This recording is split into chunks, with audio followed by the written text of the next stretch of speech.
They say blood is thicker than water, but they never tell you how expensive the cleanup is.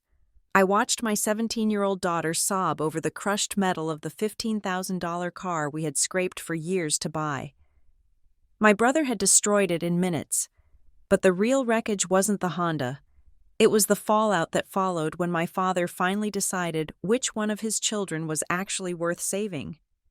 I looked at the spreadsheet on my laptop screen, the cells blurring together after 8 hours of tracking freight shipments from Omaha to Kansas City. My eyes burned. It was a Thursday night, the kind of humid, sticky Midwestern evening where the air feels like a wet wool blanket draped over your shoulders. At 33 years old, I had mastered the art of functioning on 5 hours of sleep and 3 cups of bad office coffee. My name is Kennedy Bailey, and if there is one thing I have learned in Oak Ridge, it is that stability is not a state of being. It is a daily wage. It is a fight. I saved the document and closed the laptop, letting out a breath that rattled slightly in my chest. The house was quiet. It was a rental. A small 2-bedroom bungalow on the south side of town with peeling white paint and a porch that leaned precariously to the left. But it was ours. Inside, it was clean. The bills were paid. The fridge had groceries. For a long time, those 3 things had felt like impossible luxuries. I stood up and walked to the kitchen window, looking out at the driveway. There it was, the gray Honda Civic, even under the dim amber glow of the street lamp. It looked beautiful to me. It wasn't new, not by a long shot, but the paint was still glossy, and there wasn't a speck of rust on the wheel wells. That car represented 3 years of my life. It represented 3 years of my daughter's life, too. Paige walked into the kitchen then, smelling like roasted coffee beans and vanilla syrup. She was 17, with my dark hair and a work ethic that sometimes scared me. She had just finished a closing shift at the Daily Grind, the coffee shop downtown where she had worked since she was legally allowed to file a W-2. "Hey, Mom," she said, tossing her keys into the bowl by the door. She opened the fridge and grabbed a bottle of water. "You still up studying?" "Intermediate accounting," I said, rubbing my temples. "It is the joy of my life." Paige smiled. She walked over to the window and stood next to me, looking out at the Civic. "It looks good, doesn't it?" she asked quietly. "It looks amazing," I said. We had bought it 2 weeks ago. The price tag had been $15,000. To some people in this town, specifically the people who lived in the brick colonials up on Highland Drive, $15,000 was a bathroom renovation or a family vacation to Europe. To us, it was an Everest we had climbed $1 at a time.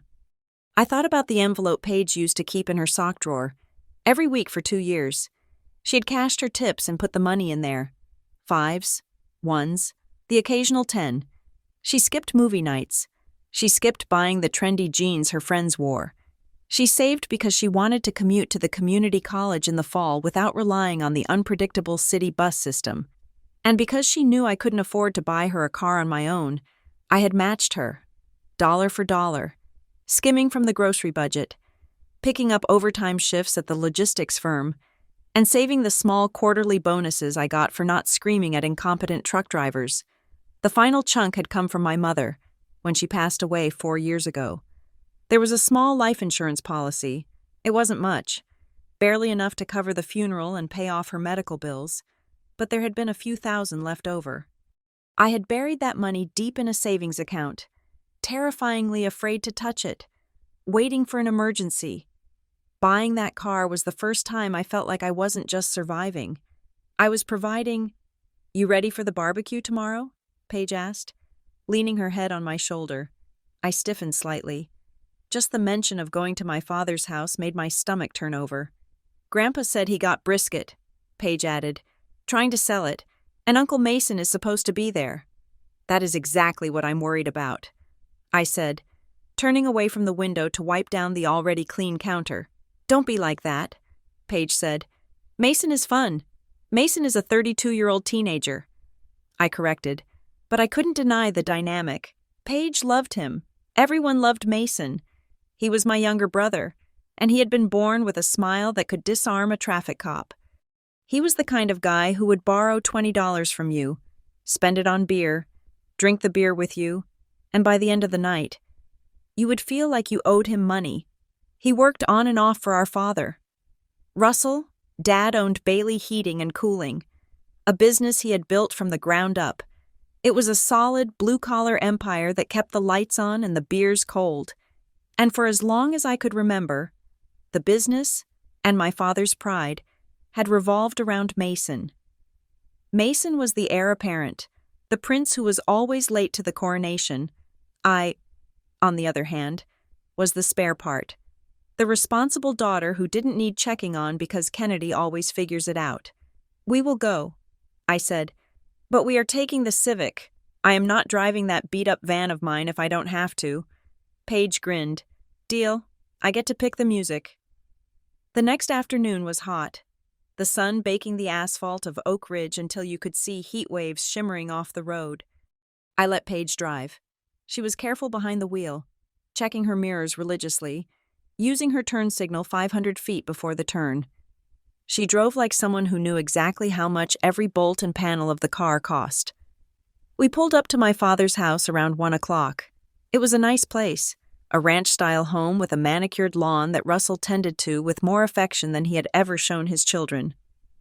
The driveway was already crowded with my dad's oversized pickup truck and the company van. Paige parked the Civic carefully at the end of the driveway, making sure she wasn't blocking the sidewalk. "Nice park," I said. "Thanks," she beamed. We walked around to the backyard. The smell of hickory smoke and charcoal hit us instantly. Russell was standing by the massive smoker he had bought last summer, holding a pair of tongs like a scepter. He was 62, a barrel-chested man with thinning gray hair and hands that looked like they were made of leather. "There they are," he boomed, gesturing with the tongs. "The girls made it." "Hi, Dad," I said, kissing his cheek.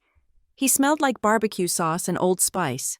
"Hey, Grandpa," Paige said, giving him a hug. Russell looked over Paige's shoulder, scanning the yard. "Where is Mason?" "He said he was bringing the potato salad." "He is not here yet?" I asked, fighting the urge to roll my eyes. "He will be here," Russell said defensively, turning back to the smoker. "He had a late job yesterday. HVAC unit went out over at the nursing home. Boy worked until midnight." I bit my tongue. I knew for a fact that the Bailey Heating Cooling office closed at 5 on Fridays because I had driven past it on my way home from class. But in Russell's world, Mason was always working hard, always on the verge of his big break, always just one lucky break away from greatness. "How is work?" "Kennedy?" Russell asked, though his eyes were still scanning the gate, waiting for his son. "It is good," I said. "We are moving into the busy season, and I got an A on my midterms." "That is nice," he said, distracted. "You are still doing that school thing? Seems like a lot of money to spend when you have a good job already." "It is an investment. Dad, I want to move up to management." Russell grunted. "You can't manage a household and a career. Kennedy, you don't want to burn the candle at both ends. Mason, now. He has got the head for business. I was showing him the books last week, and he had some big ideas about expansion." I felt the familiar prickle of irritation. Mason couldn't balance his own checkbook. The last time he had a big idea about expansion, he had convinced Dad to buy $3,000 worth of inventory for a type of furnace nobody in the county used. I walked over to the picnic table and set down the coleslaw I had made.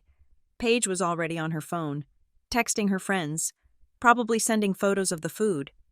20 minutes later, the gate latch clattered, and Mason Bailey breezed in. He looked like he had just rolled out of bed, but somehow, he made it look stylish. He was wearing sunglasses, a wrinkled t-shirt, and board shorts. He was carrying a bag of chips, not the potato salad he had promised. "The party has arrived," he shouted, throwing his arms out. "Mason!" Russell's face lit up in a way it never did for me. "Get over here and grab a beer." Mason high-fived Dad, then came over and wrapped me in a bear hug. I smelled stale beer and heavy cologne, trying to mask the scent of a long night. "Hey, sis," he said, squeezing me tight. "Looking good. You look tired. Though, You need to relax more. I am tired because I work. Mason, I said, pulling away but smiling despite myself. He had that effect. It was hard to stay mad at him when he was grinning at you. And there is my favorite niece, Mason shouted. Turning to Paige, he walked over and ruffled her hair. Paige laughed, swatting his hand away. I saw the new whip out front, Mason said, whistling low. Sweet ride. P-money? A Civic? That thing will run until the sun burns out. Yeah, we love it, Paige said proudly. Can I take it for a spin later? Mason joked, winking. I stiffened. No, I said, too quickly. Mason laughed. Relax. Kennedy, I am kidding. I have my own wheels. Where is your truck? Russell asked, handing Mason a cold bottle of beer. Ah, it is in the shop, Mason said, taking a long sip. Transmission again. I caught a ride over with a buddy. He dropped me off at the corner. I narrowed my eyes. Mason's truck was always in the shop, or he had lost the keys, or he had lent it to a friend. The truth usually involved a repossession agent or a suspended license. But we didn't talk about that at family barbecues. We ate. The brisket was good. I had to admit, Russell held court at the head of the table, telling stories about difficult installs and crazy customers. Mason chimed in with exaggerated anecdotes that had Paige giggling. I sat there, picking at my coleslaw, feeling like an observer. Russell talked about the future of the business. I am not going to be around forever, he said, wiping sauce from his chin. I have built a legacy here. It is important that it stays in the family. Mason, you are going to have to step up more next year. I am thinking of cutting back to 3 days a week. I can handle it. Pop, Mason said, leaning back and resting his feet on the bench. We need to modernize anyway. Get a website. Do some social media marketing. I work in logistics, I said quietly. I manage supply chains for multi-state regions. I could help with the business side. Dad? Russell waved a hand dismissively. You have got your hands full with Paige and that office job. Kennedy. Plus, HV. AC is a rough trade. It is really a man's world when you get down to the brass tacks. Mason knows how to talk to the guys. I looked at Mason. He was 3 beers deep, his eyes slightly glassy, a piece of corn stuck in his teeth. This was the future of the Bailey legacy. After lunch, the heat became oppressive. We moved toward the driveway where there was a little more shade from the oak trees. I should probably get going soon, I said, checking my watch. I have a paper to finish. Don't be a party pooper, Mason said. He was leaning against the hood of the Civic, tapping his fingers on the metal. Actually, Dad, Mason said, turning to Russell. My buddy is supposed to swing by and pick me up, but he is going to have a hard time turning around in this street with his trailer. He looked at the Civic. Kennedy, your car is kind of blocking the flow here. If my ride comes, he's going to get stuck. I looked at the driveway. The Civic was parked at the end. True, but there was plenty of room on the street. He can just pull up to the curb. I said, Nah, he is towing a boat. Mason lied. I can tell when he's lying. His voice goes up an octave. He needs the apron of the driveway to swing wide. Just let me move it around the corner. I don't think so. I said, We are leaving in 10 minutes anyway. Come on, Kennedy. Mason groaned. Don't be difficult. It will take 2 minutes. I just want to park it on the side street so the driveway is clear. I looked at him. I looked at the beer bottle in his hand. It was empty, but it was his 3rd or 4th. You have been drinking. Mason, I said flatly. Mason scoffed. I have had a couple of beers with lunch. I am not drunk. I am moving the car 50 feet. Good Lord. Russell stepped in, wiping his hands on a rag. For Christ's sake. Kennedy, Russell said, his voice sharp. Help your brother out. He is just trying to make sure his ride doesn't sideswipe your precious car. It is not about being precious.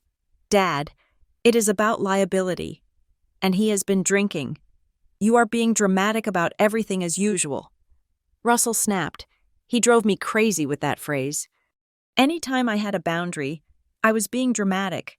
Anytime I had a valid concern, I was hysterical. He is moving it around the corner. Russell said, He is not driving to Mexico. Stop trying to police everyone. I looked at Paige. She was standing by the passenger door, looking uncomfortable. She hated conflict. She hated it when Dad and I fought. "Mom, it is okay," she said softly. "It is just around the corner." I looked at the keys in my hand. Everything in my body was screaming no. It was a physical sensation, a tightness in my throat. This was the car we had saved for, the symbol of our independence. But the pressure was suffocating. If I said no, I was the shrew. I was the bitter sister. I was the one ruining the nice family afternoon. "Just park it on the side street," I said, my voice tight, "and bring the keys right back." I held them out. Mason snatched them from my hand with a grin. "You got it, Captain," he said. He slid into the driver's seat. He adjusted the seat back, leaning it way too far, like he was in a music video. He turned the key. The engine purred. I watched him put it in reverse. He backed out a little too fast, the tires chirping against the pavement. "Easy," I yelled, stepping forward. He didn't hear me. He shifted into drive and peeled out of the driveway, the back end of the car dipping as he hit the gas. He turned right, heading around the corner onto Elm Street. I stood there, watching the empty space where the car had been. "He will be right back," Russell said, clapping a hand on my shoulder. "Relax. You are wound tighter than a snare drum." We went back to the patio. I sat on the edge of my chair. My ears were straining for the sound of the engine returning. 5 minutes passed. 10 minutes passed. "Where is he?" I asked. "He probably started talking to Mrs. Higgins down the street," Russell said, cracking another beer. "You know Mason. He can talk a dog off a meat wagon." I stood up and walked to the front yard. I walked down the driveway and looked around the corner onto Elm Street. The street was empty. There was no Civic. There was no Mason. I pulled out my phone and dialed his number. It went straight to voicemail. I walked back to the backyard, my heart hammering a rhythm against my ribs. "He is not there," I said. "What?" Russell asked. "The car is gone. Mason is gone." Russell frowned. "He probably just went to the gas station to get cigarettes. He will be back. Sit down. He has my car." "Dad, he has been drinking, and he took my car." "He is fine," Russell shouted, losing his temper. "Quit hovering." I didn't sit down. I paced. Paige sat on the bench, looking at her hands. She knew. She could feel the vibration of my anxiety. 20 minutes turned into 40. 40 turned into an hour. I called Mason's phone 5 times. Voicemail, voicemail, voicemail. I called the daily grind to see if maybe he had driven there for coffee. No, I felt sick. It was a nausea that had nothing to do with the heat. It was the feeling of loss. I knew, with a terrible, dark certainty, that something had happened. Russell was pacing now, too, though he wouldn't admit he was worried. He kept checking his watch, muttering about how Mason had no sense of time. "Maybe we should call the police." I said. "You will do no such thing," Russell barked. "You are not calling the cops on your own brother. He is just joyriding. He will be back, and I will tear a strip off him. But we are not getting the law involved." I looked at Paige. She looked small. She looked like she was 5 years old again, waiting for a promise that wasn't going to be kept. My phone rang in my hand. I jumped, answering it immediately without looking at the screen. "Mason?" I almost screamed. There was a pause on the other end. It wasn't Mason. The background noise was wrong. It sounded like wind and static. "Is this Kennedy Bailey?" a voice asked. It was a man's voice, flat. "Professional." "Yes," I said. My hand was trembling so hard I almost dropped the phone. "This is Officer Miller with the Oak Ridge Police Department." The world seemed to tilt on its axis. The green grass, the blue sky, the smell of smoke. It all went gray. "I am calling regarding a gray Honda Civic registered in your name." The officer said, Is my daughter okay?" I asked. A reflex, even though Paige was sitting right in front of me. Panic made you irrational. "Ma'am, we have had an incident involving the vehicle on Route 9, near the old quarry." An incident. That was the polite word for disaster. Is the driver okay? I asked. The driver is being evaluated, the officer said. But ma'am, you need to come down here. We are going to need you to identify the vehicle. It is not drivable. I hung up the phone. Kennedy? Russell asked. His face had gone pale. He knew the tone of a police call. I looked at him. I looked at the man who had told me I was being dramatic. I looked at the man who had told me to give Mason the keys. Mason crashed the car. I said. Paige let out a small, strangled sound. Get in the truck, Russell said, grabbing his keys. We didn't speak on the way there. Paige sat in the middle seat, her body rigid. I held her hand, squeezing it until my knuckles turned white. I stared out the windshield, but I didn't see the passing houses. I saw the envelope in the sock drawer. I saw the extra shifts. I saw the years of saying no to ourselves so we could say yes to this one thing. And I saw Mason's grin as he snatched the keys. They say blood is thicker than water, but they never tell you how expensive the cleanup is.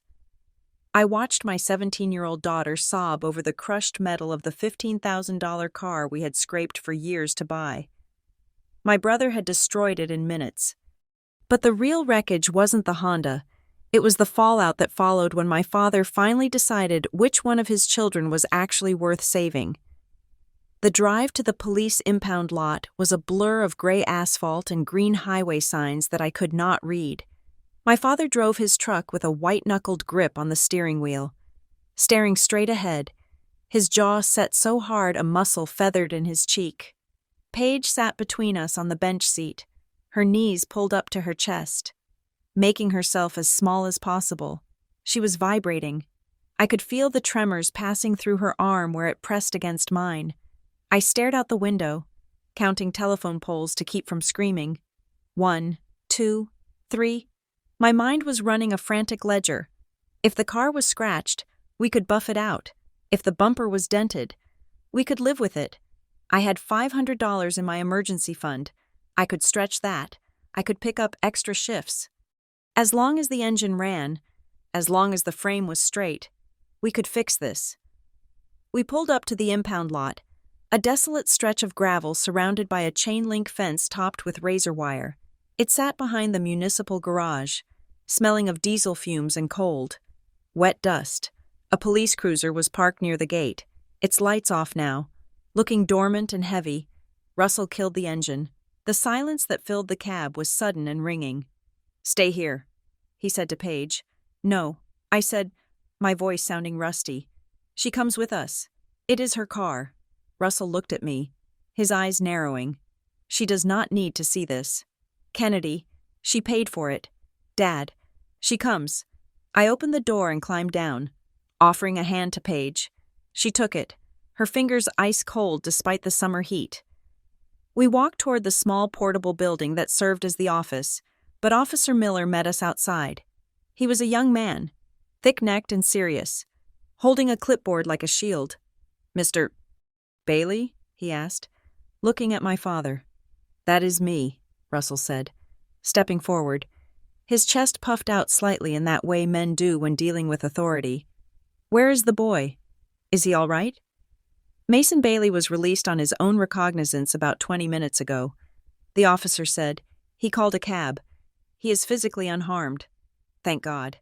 Russell breathed, his shoulders sagging. I knew he was a tough kid. I did not care about Mason's toughness. I stepped around my father. Officer, I am the owner of the vehicle. Kennedy Bailey. Where is my car? Officer Miller looked at me, his expression shifting from professional detachment to something softer. Pity.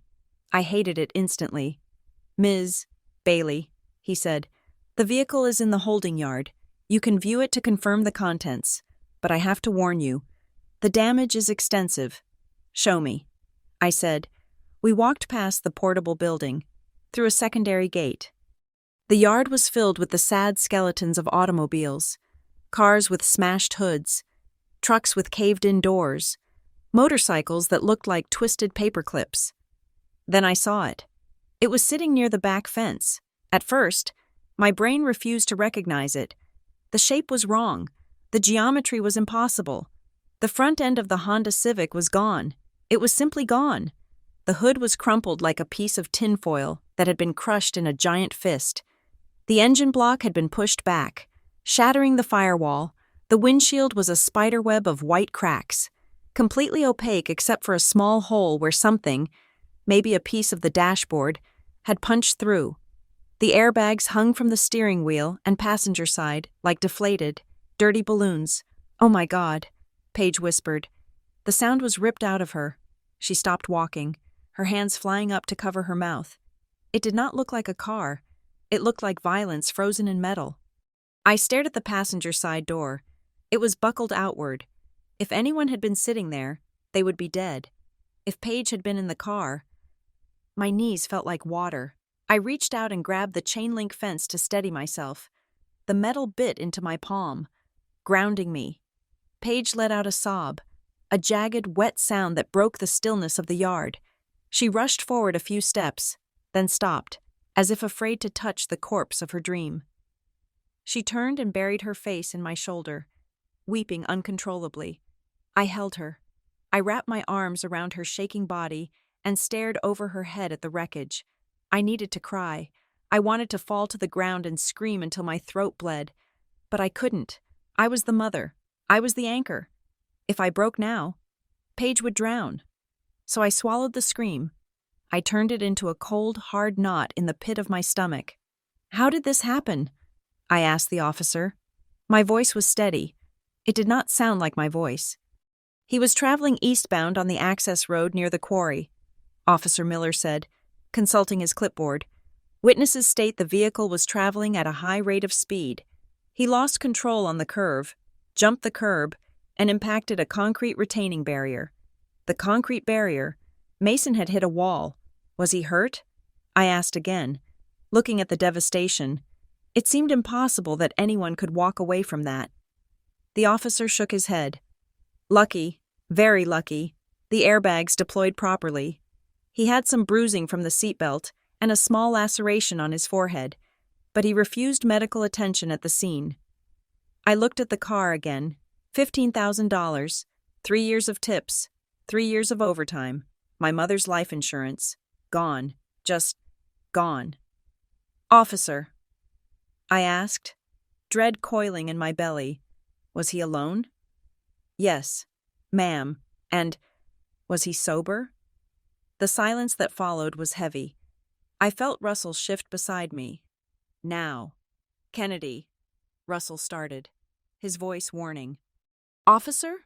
I pressed, ignoring my father. Officer Miller sighed. He looked at his notes. The driver displayed clear signs of intoxication at the scene. Slurred speech, bloodshot eyes, the odor of alcohol. He failed the field sobriety test. A breathalyzer was administered at the station. He blew a .16. That is twice the legal limit. DUI. I said.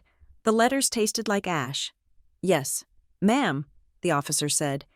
"He has been charged with driving under the influence and reckless driving.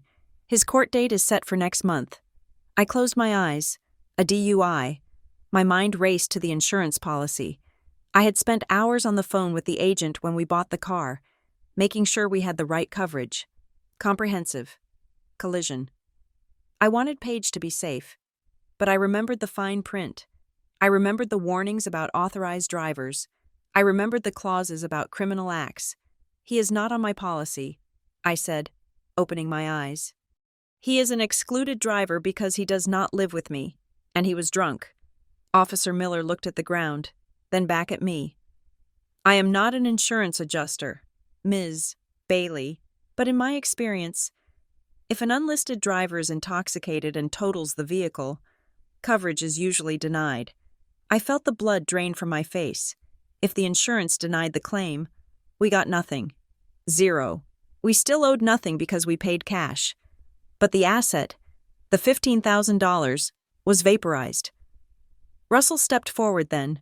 He placed a hand on the officer's arm, a gesture of familiarity that made my skin crawl. "Look, officer," Russell said, his voice dropping to a confidential murmur. "The boy made a mistake, a stupid mistake, but he is a good kid. He works for me.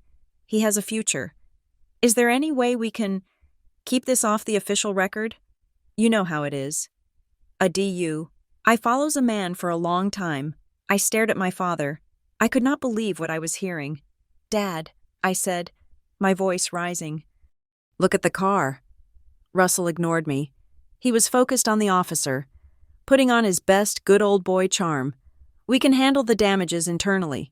Russell said, family business. We do not need to ruin a young man's life over a piece of machinery. Officer Miller pulled his arm away. His face hardened. Mr. Bailey, the paperwork has already been filed. The charges are state mandates. This is not a parking ticket. Your son drove drunk and destroyed property. He is lucky he did not kill someone. It is out of my hands. Russell's face reddened. He looked like he wanted to argue, but he saw the steel in the officer's eyes and backed down. He turned to me, his expression shifting from embarrassment to annoyance. Well, Russell said, dusting his hands off on his jeans, it is done now. No use crying over spilled milk. Let's get Paige home. She is upset. Upset? I said. Upset? Dad, he destroyed her car. He was drunk. Kennedy, don't make a big deal out of this right here, Russell hissed, glancing at the officer. We will figure it out. We are a family. We do not air our laundry in a police lot. I looked at Paige. She had stopped crying, but she was staring at the wreck with dead, hollow eyes. She looked like she had aged 10 years in 10 minutes. Come on, I said to her. Let's go. We drove back to Russell's house. I did not want to go there. I wanted to take Paige home, lock the door, and never speak to a Bailey man again. But my car keys, my house keys, were on the ring Mason had stolen. I was stranded until I got them back. The ride was silent. Russell turned on the radio, a low hum of country music filling the cab, as if a slide guitar could fix the fact that his son was a criminal. When we got to the house, the sun was beginning to set. The barbecue was still sitting out in the yard. The coals turned to gray ash. The half-empty beer bottles sat on the table like accusations. We walked into the kitchen. The air conditioning was humming. It felt normal inside, which was jarring. Paige walked to the corner where she had left her backpack. She unzipped it slowly. Her movements were robotic. She pulled out a small, white envelope. I knew that envelope. It was the one she used to organize her deposit slips. She sat down at the kitchen table and opened it. She spread the slips out on the wood. $20 here, $50 there, $100 from her birthday. She stared at the papers. She traced the numbers with her finger. It is all gone, isn't it? She asked. Her voice was small. I stood by the counter. My arms crossed so tight my ribs hurt. I am going to fix this. Paige, I said, I promise you. Russell walked to the fridge and grabbed a beer. The sound of the cap popping made me flinch. Now, Paige, honey, Russell said, taking a long pull. It feels bad right now. I know it does. But cars are just things. Things can be replaced. People can't. You should be grateful your uncle is alive. Grateful? I turned on him. Grateful? He stole her car. Dad, he drove drunk. He did not steal it, Russell said, waving the bottle. He borrowed it. He made a bad call with the turn. The road by the quarry is tricky. He blew a .16. I snapped. That is not a bad call. That is a crime. You are always so black and white. Kennedy. Russell sighed. Sitting down at the head of the table. Life is gray. Mason is going through a rough patch. He has been stressed about the business. Stressed? I laughed. It was a harsh, ugly sound. He has been stressed? I work full-time. I go to school. I raise a daughter alone. You do not see me driving your truck into a wall. Russell set the beer down hard. Enough. Kennedy, we need to focus on the solution. What is the solution? I asked. The insurance is going to deny the claim. I know they are. So who is paying for the car? Russell rubbed his face with his hands. Look, he said. Mason does not have any money. You know that. I am a little tapped out right now with the inventory purchases. So Paige just loses everything? I asked. No one is saying that. Russell said, we just need time. Maybe Maybe it is a sign. A sign of what? Russell looked at Paige, then at me. Maybe Paige should take a gap year, he said. Put a pause on the community college. She can work more hours at the coffee shop. Save up again. By next year.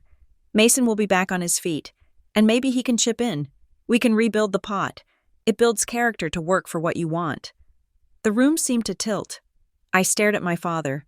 I looked at the man who had bought Mason 3 different trucks over the last decade. The man who had paid Mason's rent when he got evicted. The man who was now suggesting that my honor roll daughter, who had worked for 2 years to save every dime, should delay her education because his son was a drunk. Rebuild the pot? I whispered. She already built the pot. Dad. Mason smashed the pot. Kennedy, be reasonable. I am done being reasonable, I shouted. The back door opened. We all turned. Mason walked in. He looked terrible, but not terrible enough. He had a bandage on his forehead, stark white against his tanned skin. His t-shirt was torn at the shoulder. He smelled like stale distillery and sweat. But he was walking, he was breathing, and he was holding a fast food bag. He stopped when he saw us. He looked at me, then at Paige, then at Russell. He let out a sigh that sounded more annoyed than apologetic. Man, what a day, Mason said. He threw the bag on the counter and walked to the fridge. I watched him. I watched him open the door. Look for a beer. Realize he shouldn't have one in front of me, and grab a Gatorade instead. He turned around and leaned against the counter. Unscrewing the cap. I guess you heard, he said, taking a sip. I heard. I said. I stood perfectly still. That barrier came out of nowhere, Mason said, shaking his head. I swear. The city needs to put a reflector on that thing. I looked down to change the radio station for 1 second. And boom, you were drunk. Mason, I said. Mason rolled his eyes. I had a couple of beers. Kennedy, I wasn't wasted. The cops just have it out for me. You know how they are in this town.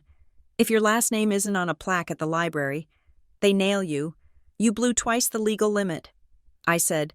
Breathalyzers are faulty, Mason said, dismissing the science with a wave of his hand. Everyone knows that. Look, I am sorry about the car. Okay? It sucks. It was a sweet ride. It sucks? I stepped closer to him. It sucks? Mason, that was $15,000. That was Paige's college transportation. That was my savings. It is just metal. Kennedy, Mason said, his voice taking on a defensive edge. Why do you have to be so materialistic? Nobody died. I could have died. You know, I could be in the morgue right now. But you are not, I said. You are standing here drinking a Gatorade. My car is dead. I will make it up to you, Mason said. He looked at Russell for support. Tell her. Pop, I will make it right. How? I asked. How? Mason, specifically, I will pick up some extra shifts, he said. I have got some side jobs lined up. I will pay you back. I want a payment plan. I said, I want it in writing. I want $500 a week until it is paid off. Mason laughed. It was a short, disbelief-filled bark. $500 a week? Are you high? I don't have that kind of money lying around. I have rent. I have bills. You have bills? I shouted. I have a totaled car. Russell stood up. Kennedy, lower your voice. You are upsetting Paige. Paige is already upset, I screamed, gesturing to my daughter, who was sitting silently at the table, tears streaming down her face again. Mason did this. Why are you protecting him? I am not protecting him, Russell yelled back. I am trying to keep this family together. You are turning this into a witch hunt. A witch hunt, I repeated. The words hung in the air. Asking for accountability is a witch hunt. Asking to be made whole after he stole my property and destroyed it is a witch hunt. I looked at them. The two men who had defined the parameters of my life for so long, the golden boy and the protector. They stood shoulder to shoulder, united in their delusion. They looked at me not as a victim, but as the aggressor. I was the problem because I refused to swallow the disaster. I felt something break inside me. It wasn't a snap. It was a crumbling, The last pillar of hope I had held for my father, the hope that he would one day see me, really see me, turned to dust. I walked over to the counter where Mason had tossed his keys. My house keys were on the ring. I grabbed them. "Come on, Paige," I said.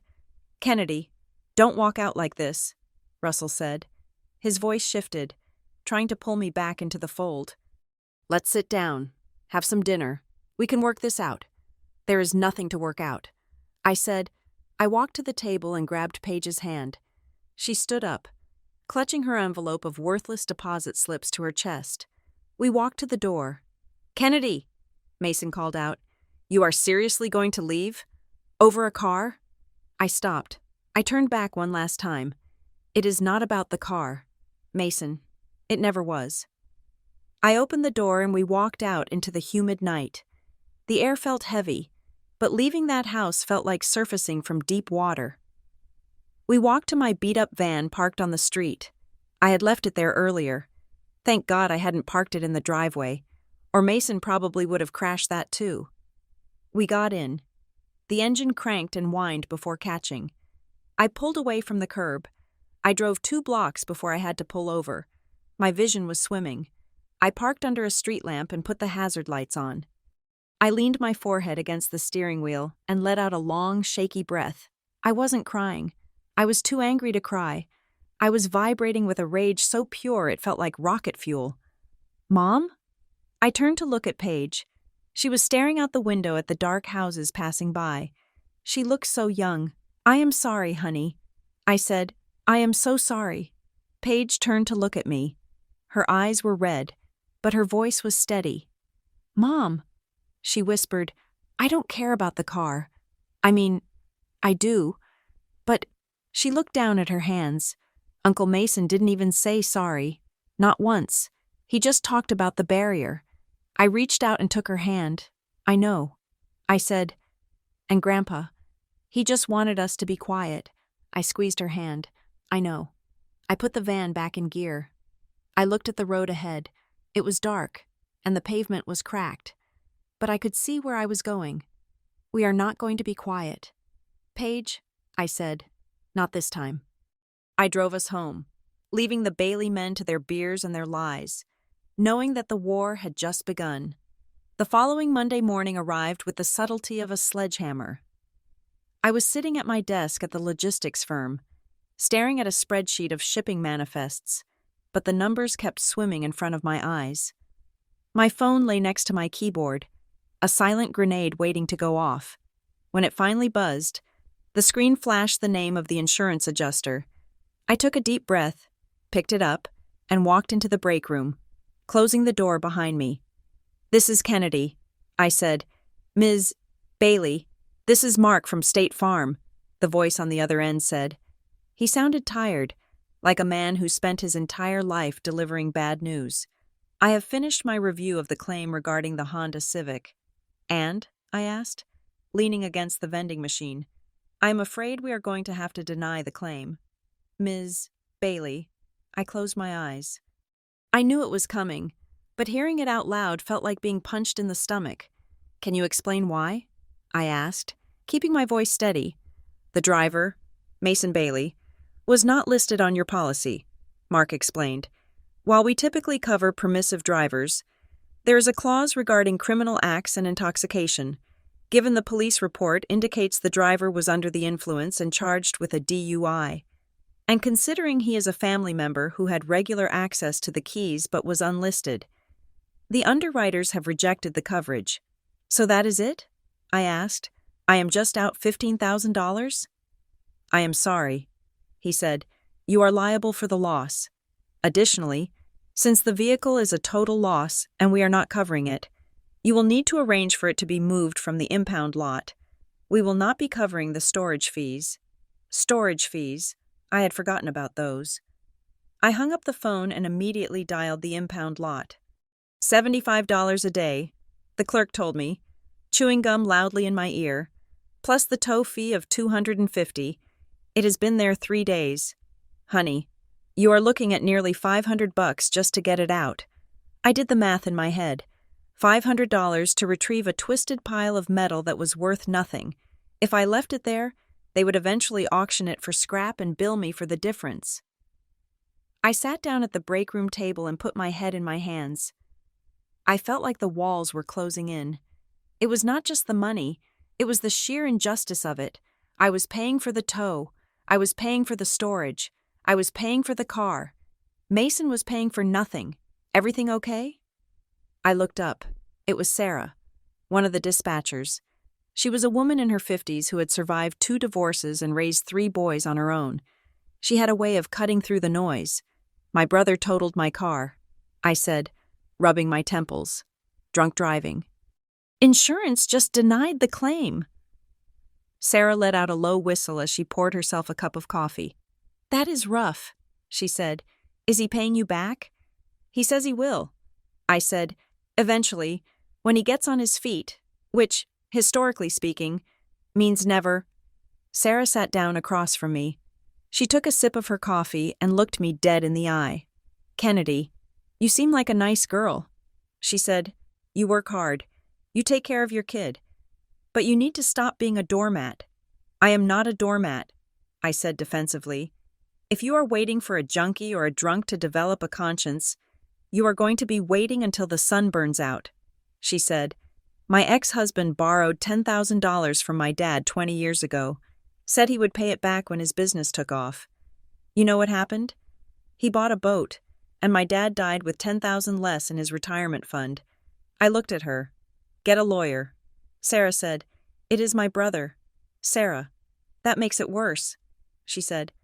"Strangers rob you once and leave. Family will rob you every day for the rest of your life and tell you it is because they love you. Get a lawyer." "Kennedy," before he drains you dry. I spent the rest of the afternoon distracted, but Sarah's words kept rattling around in my skull. Family will rob you every day. By 4 o'clock, I had made a decision. I Googled civil attorneys in Oak Ridge and found a name, Marla Trenholm.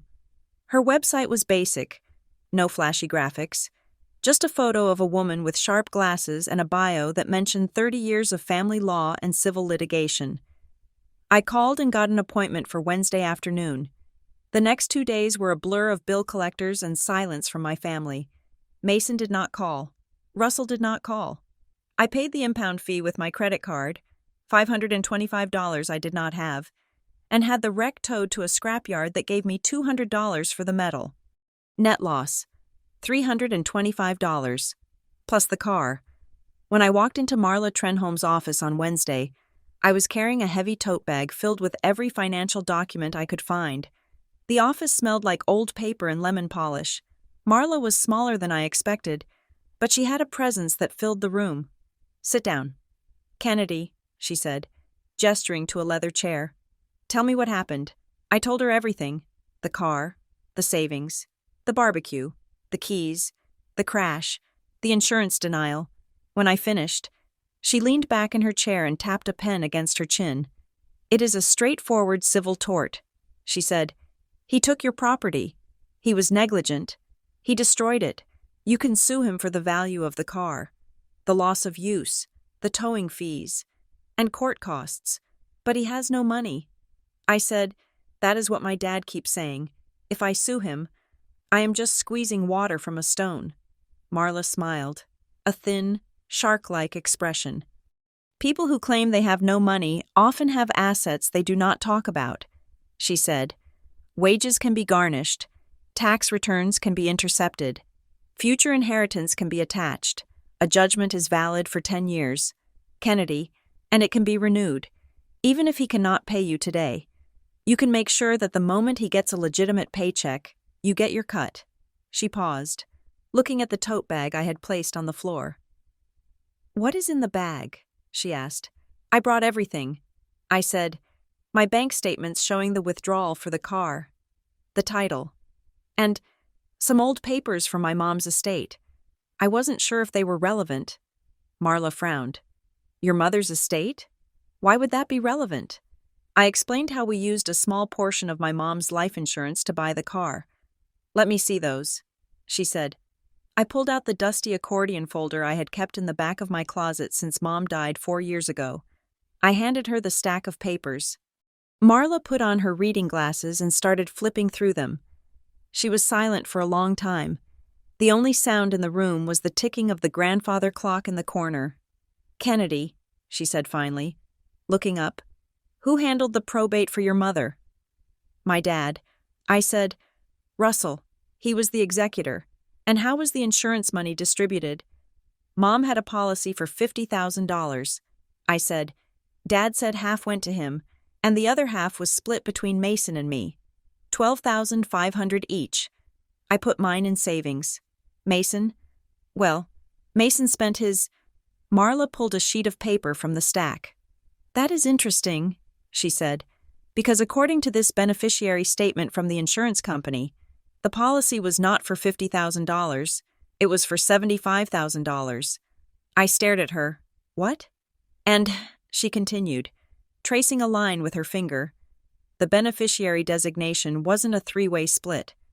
It says here, 25,000 to Russell Bailey, 25,000 to Mason Bailey, 25,000 to Kennedy Bailey, to be held in trust for the benefit of her issue." Her issue. That meant her children. That meant Paige. I felt the room spin.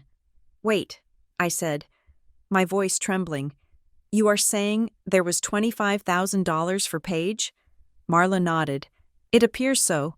Since Paige was a minor, your father likely held it as the custodian.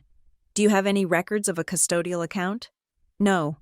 I whispered, "Dad gave me a check for $12,500 4 years ago. He said that was my share. He said the policy was smaller because of some unpaid premiums." Marla turned the page. "Kennedy, do you have access to your father's banking records? Or the estate account?" I shook my head, numbness spreading through my limbs. "No, but wait, I remembered something. A year ago, when Dad was in the hospital for his knee surgery, he had given me the password to his online banking in case I needed to pay the utility bills for the house. I had never used it since, but I had written it down in my notebook. I pulled out my phone. "I have the login," I said. Marla turned her computer monitor toward me. "Log in." My fingers shook as I typed in the username and the password. R. Bailey, HV. AC1. The screen loaded. There were 3 accounts. One was his personal checking, one was the business account, and one was labeled Custodial. P. Bailey. My heart hammered against my ribs. I clicked on it. The balance was $342. I gasped. It should have been $25,000. Marla leaned in. "Click on the transaction history," she commanded. "Go back as far as you can." I clicked. The screen filled with red numbers. Withdrawals. August 12th, 2 years ago. Withdrawal. $5,000. That was the week Mason got his second DUI. I whispered. January 15th, last year. Withdrawal. $3,000. That was when Mason got evicted from his apartment. I said, "Dad said he helped him with the deposit. May 10th, this year. Withdrawal. $4,000. I stared at the screen. That was when Mason claimed he owed money to some bad people in the city. Dad had been so secretive about it. I sat back, feeling like I was going to vomit. He stole it. I said. The realization was a physical weight, crushing my chest. He stole Paige's money. He took the money my mother left for her granddaughter's education, and he used it to bail Mason out, over and over again. Marla printed the screen. The sound of the printer was loud and rhythmic. "This changes things. Kennedy," she said, her voice hard and professional. "This is not just about a car anymore. This is misappropriation of funds. This is a breach of fiduciary duty. This is theft." I looked at the printed pages. I saw my mother's legacy, drained drop by drop to feed the black hole that was my brother. I felt a tear slide down my cheek, hot and angry. "What do I do?" I asked. "You build a fortress," Marla said. "We document everything. We get the car judgment. And then, if you are willing, we go after the trust money. But I have to warn you, Kennedy, if you do this, you are going to war with your father." I thought about Paige. I thought about her working double shifts at the coffee shop, standing on her feet for 8 hours to save $5 bills. I thought of her sitting in the impound lot, crying over a car she had paid for with her own sweat, while Russell lied to her face about family. I looked at Marla. "Start the paperwork," I said. That night, the house was quiet. Paige was in her room doing homework. I was sitting at the kitchen table, the folder of evidence Marla had told me to compile open in front of me. My phone buzzed. It was a text from Paige. "Mom, come here. You need to see this." I walked down the hall to her bedroom. Paige was sitting on her bed, her laptop open. She looked pale. "What is it?" I asked. "Jenny sent me this." Paige said, "Jenny works at the Shell station on Route 9, near the quarry." She turned the laptop so I could see. It was a video file, grainy security footage stamped with a time and date, the date of the crash. The time was 15 minutes before the police called me. I pressed play. The camera showed the parking lot of the gas station. My gray Civic pulled into the frame, moving too fast. It jerked to a stop near the pumps. The driver's door opened. Mason fell out. He didn't step out. He fell out. He stumbled, catching himself on the door frame. He was laughing. I could see his head thrown back. He walked into the store, weaving. Fast forward 2 minutes. Mason walked back out, carrying a 12-pack of beer. He dropped the keys, fumbled for them on the ground, and nearly toppled over. Then, he got back in the car. But he didn't just drive away. The car sat there for a moment. Then, smoke started billowing from the front tires. He was doing a burnout, in my daughter's car. The Civic screeched forward, fishtailing wildly, narrowly missing a gas pump, and sped out of the lot, jumping the curb as it merged onto the road. The video ended. I stood there, staring at the black screen. "He told us he had 2 beers. Paige whispered, "He told us he swerved to miss a deer." I felt a cold rage settle over me. It was sharper than the anger I had felt before. This was clarity. He was mocking us. I said softly, "He was destroying your car for fun, Paige," before he even hit the wall. I reached for the laptop. "Send that to me." I said, "Right now." I went back to the kitchen. I saved the video to my hard drive. Then I opened my phone and looked at the texts Mason had sent me earlier that day. "Sis, come on. You're being crazy. It's just a bumper. I'll fix it. Don't ruin my life over this. Dad is really mad at you. It was an accident. I was sober. Just tired." I took screenshots of the texts. I printed them out. I put them in the folder next to the bank records showing the stolen trust money. The pile of paper was an inch thick. It was a dossier of betrayal. 2 days later, Russell called. "Kennedy, come over for dinner tonight," he said. His voice was strained, trying to force a casual tone. "Mason is going to be here. We need to sit down and hash this out. No lawyers, no drama, just family." I looked at the folder on my counter. "Okay, Dad," I said, "we will be there." I picked up Paige from school. I told her we were going to Grandpa's. "Do I have to?" she asked, looking out the window. "Yes," I said, "but this is the last time. I promise." When we pulled into Russell's driveway, Mason's new truck was there. Well, not new. It was an older Ford F-150, but it was new to him. I stared at it. My car was a cube of scrap metal, and Mason had already found a replacement vehicle. "How?" Paige asked, voicing my thought. "Grandpa," I said. We walked inside. The house smelled of pot roast. It was a sickeningly wholesome smell for the rot that was festering underneath. Russell was at the table. Mason was sitting on the couch, watching a football game. He looked up when we entered, giving a half-hearted wave. "Hey, guys," he said. He didn't stand up. He didn't look at Paige. "Dinner is ready," Russell said, gesturing to the table. "Sit." We sat. The clinking of silverware on china was the only sound for 5 minutes. Finally, Russell cleared his throat. "Okay," he said. "I want to clear the air. This whole week has been stressful for everyone. Mason feels terrible about the accident." Mason nodded, chewing on a piece of carrot. "Yeah, terrible. But," Russell continued, looking at me, "we have to move forward. Kennedy, I know you are upset about the money." But you have to understand, Mason is in a tight spot. A lawsuit isn't going to help anyone. It is just going to give money to lawyers. So what is the plan? I asked, putting my fork down. Russell smiled, a tight, pained expression. I am willing to help out, he said. I can give Paige, let's say, $200 a month to help with gas or whatever. And Mason is going to try to chip in when he can. $200 a month? I asked. The car was $15,000. Dad, at that rate, you will pay it off in 6 years. Paige needs a car now. Well, she can take the bus for a while. Mason chimed in. It builds character. I took the bus when I lost my license. I looked at Mason. I looked at the bruise on his head that was already fading. You are driving a truck outside. Mason, I said, who paid for that? I needed a work truck. Mason said defensively. Pop helped me out with the down payment. It is for the business. I felt the blood rushing in my ears. So, I said, my voice low and dangerous. You had money for a down payment on a truck for Mason, but you don't have money to replace the car he destroyed? It is a business expense. Russell snapped. Kennedy, stop counting other people's money. I am not counting other people's money. I said, I am counting Paige's money. The room went silent. Russell froze. What is that supposed to mean? He asked. I reached into my bag and pulled out the folder. I slapped it onto the table.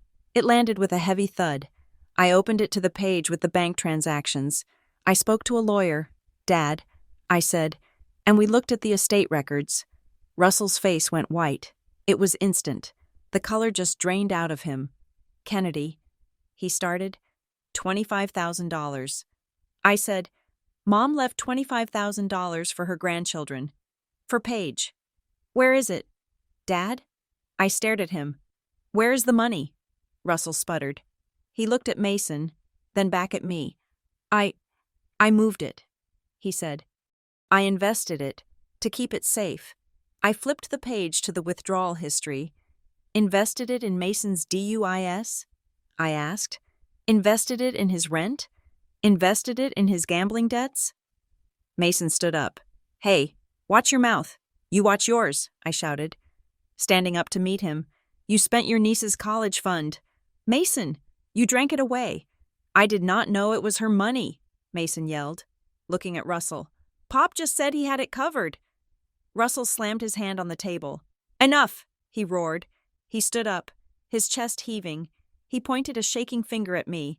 You ungrateful girl, he spat. I have kept this family afloat for 40 years. I make the decisions. I decide where the money goes. Mason needed help. He is your brother. Family helps family. Family does not steal from children. I screamed back. You are obsessed with money, Russell shouted. You always have been. Just like your mother, always counting every dime. I put a roof over your head. I raised you. And this is how you repay me? By dragging up old paperwork? By threatening to sue your own blood? He was gaslighting me. He was twisting the reality until I was the villain. But this time, it didn't work. I had the papers. I had the video. I had the truth. I am not the one who destroyed this family. Dad, I said, you did? By refusing to let him be a man.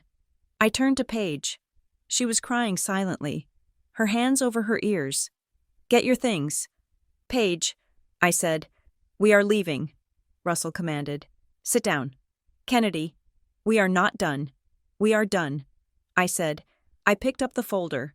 I am filing the lawsuit tomorrow.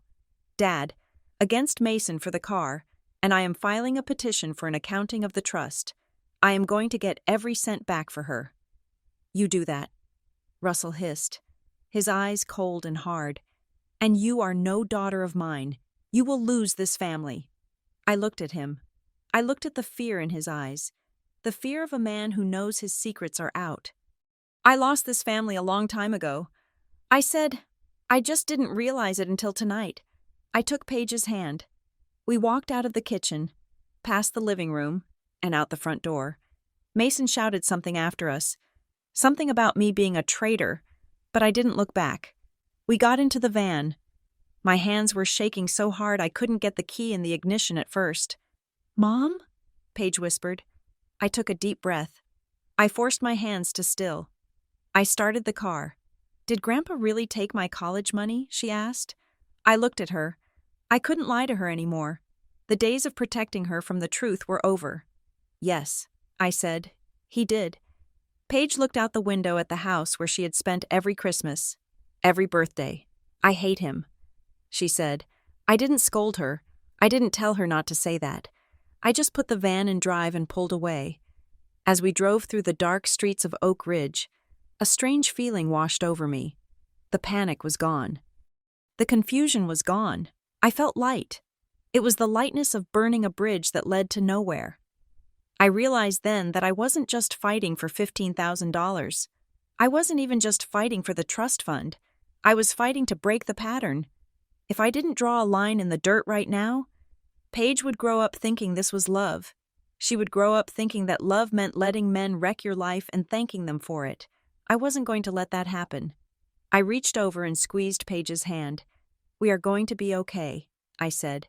And for the first time in a week, I actually believed it. Signing the papers felt less like a legal procedure and more like signing a death certificate for my family life. I sat in Marla Trenholm's office, the air conditioner humming a low, artificial note against the oppressive Midwestern heat outside. Marla slid the document across the mahogany desk. It was thick, stapled at the top corner, the language dry and brutal. Civil complaint, plaintiff. Kennedy Bailey. Defendant, Mason Bailey. We are filing for the full replacement value of the vehicle, $15,000. Marla said, her pen hovering over the signature line, plus towing, storage fees, court costs, and interest. We are also including a request for wage garnishment should the defendant fail to adhere to the repayment schedule. I looked at the paper. It was just paper, but I knew what it represented. It was a declaration of war. "Are you sure about this, Kennedy?" Marla asked, her eyes searching mine. "Once I file this with the clerk, it becomes public record. The sheriff will serve him. There is no unringing this bell." I thought about the impound lot. I thought about Paige's college fund, drained in secret to pay for Mason's mistakes. I thought about the empty driveway where the Civic used to sit. "File it," I said. My hand did not shake as I signed. It felt heavy, like I was moving it through water, but the ink flowed smooth and black. The reaction was immediate. 2 days later, I was at work, trying to focus on a routing issue for a shipment of steel coils to Indianapolis, when my phone began to vibrate against the laminate desktop. It buzzed once, twice, then a continuous, angry spasm. I looked down. Mason. I let it go to voicemail. Then the texts started coming.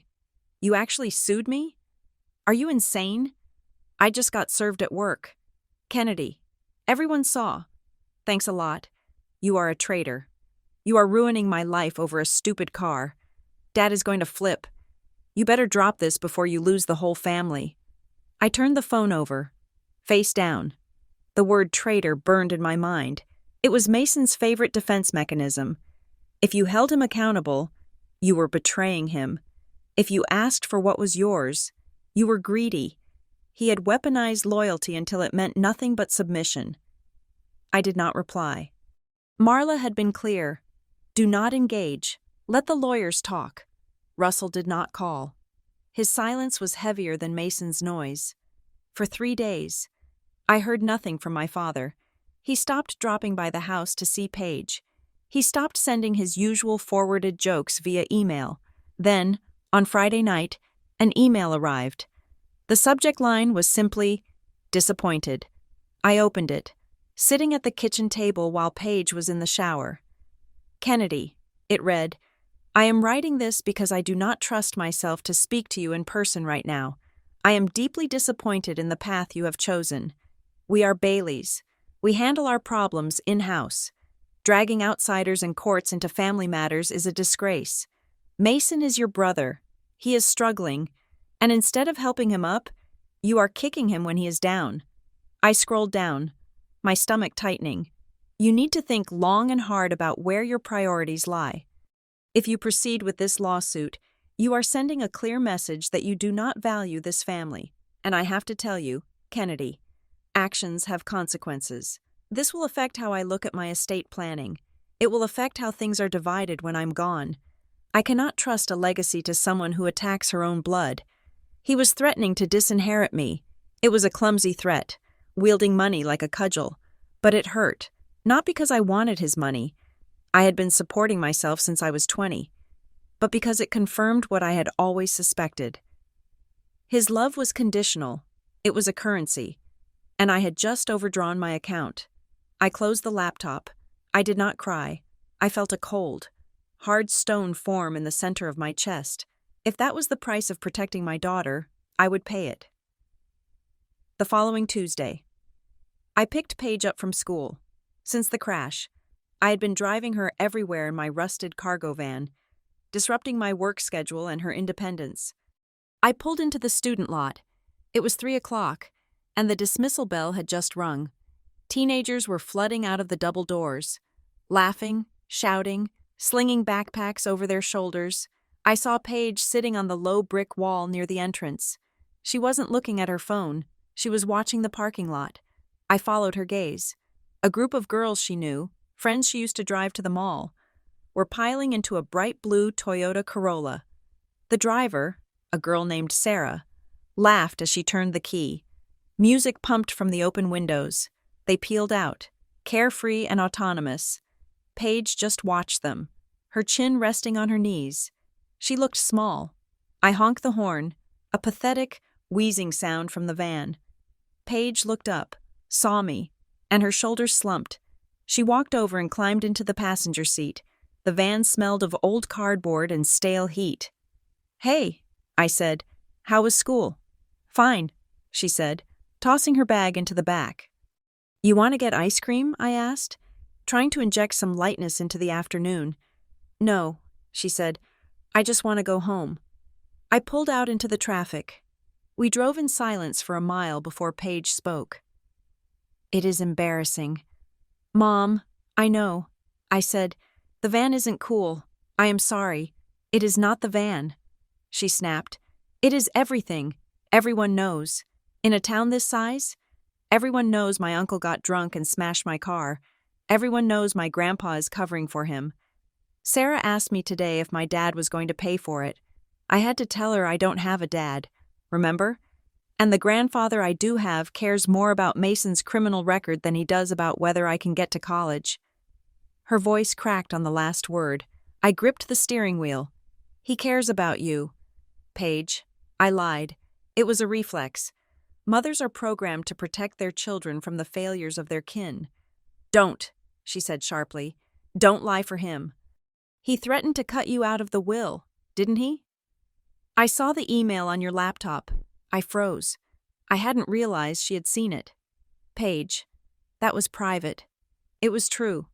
Though," she said, staring out the window, her eyes wet, "he is holding the money over your head, just like he held my college money. He is a bully, Mom, and I hate him for it." I pulled the van over to the curb. I put it in park and turned to face her. "Listen to me," I said fiercely. "We do not need his money. We never have. I built this life. You built your savings. We did it without his help. And we can do it again. I am going to get that judgment against Mason. I am going to make sure you get a car. But I need you to know something." "What?" she whispered. "You are worth more than his approval." I said, "You are worth fighting for. And if I have to burn the whole Bailey legacy to the ground to teach you that you deserve to be respected, I will light the match myself." Paige looked at me. A tear slid down her cheek. She nodded. "Just once." "Okay," she said. "Okay," I said. I merged back into traffic. The van rattled. But my hands were steady. The court date for Mason's DUI hearing arrived 2 weeks later. It was separate from my civil suit. This was the state against Mason Bailey. Criminal court. I did not have to go. I was not a witness. But I needed to see it. I needed to see the system work, or fail to work. Paige insisted on coming with me. We sat in the back row of the drab, wood-paneled courtroom. It smelled of floor wax and nervous sweat. The room was full of people waiting for their turn before the judge. petty theft, traffic violations, public disturbances. It was a conveyor belt of bad decisions. When Mason's name was called, he stood up from the front bench. He was wearing a suit I recognized. It was one of Russell's old ones, slightly too broad in the shoulders. Russell stood up with him, hovering close, like a bodyguard. They walked to the railing. Mason's public defender, a harried woman with a stack of files, stepped forward. "Your Honor," she said, her voice monotone, "we have reached an agreement with the prosecutor. Mr. Bailey pleads no contest to the charge of driving under the influence. It is his first offense on record in this county within the last 5 years. First offense on record. The others had been expunged or happened in the next county over. The judge, a bald man with glasses perched on the end of his nose, looked at the file. Fine of $2,000, plus court costs, 6 months probation, alcohol education classes, license suspended for 90 days. It was a slap on the wrist, a transaction. Russell stepped forward immediately. "We can pay the fine today, Your Honor," Russell said, reaching for his back pocket. The judge didn't even look up. "Pay the clerk on your way out. Next case." That was it. No lecture, no reckoning. Mason looked back at Russell and smirked, a quick, relieved expression that said, "I got away with it." They turned to leave. That was when they saw us. Mason's smile vanished. Russell's face hardened into a mask of stone. We met them in the hallway outside the courtroom. The fluorescent lights were buzzing. "Here to gloat?" Mason sneered, loosening his tie. "I am here to see if you learned anything." I said, "I learned the county wants my money." Mason said. Russell stepped between us. He looked tired.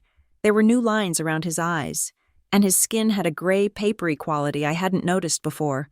"Kennedy," Russell said, his voice low, "this part is done. The state is satisfied. Now, I am asking you, one last time, to drop the civil suit." I looked at my father. He was still trying to fix it. He was still trying to smooth the edges of the world for his son. "I can't do that. Dad," I said, "he has nothing." "Kennedy," Russell hissed, gesturing to Mason, "look at him. He is broke. His license is suspended.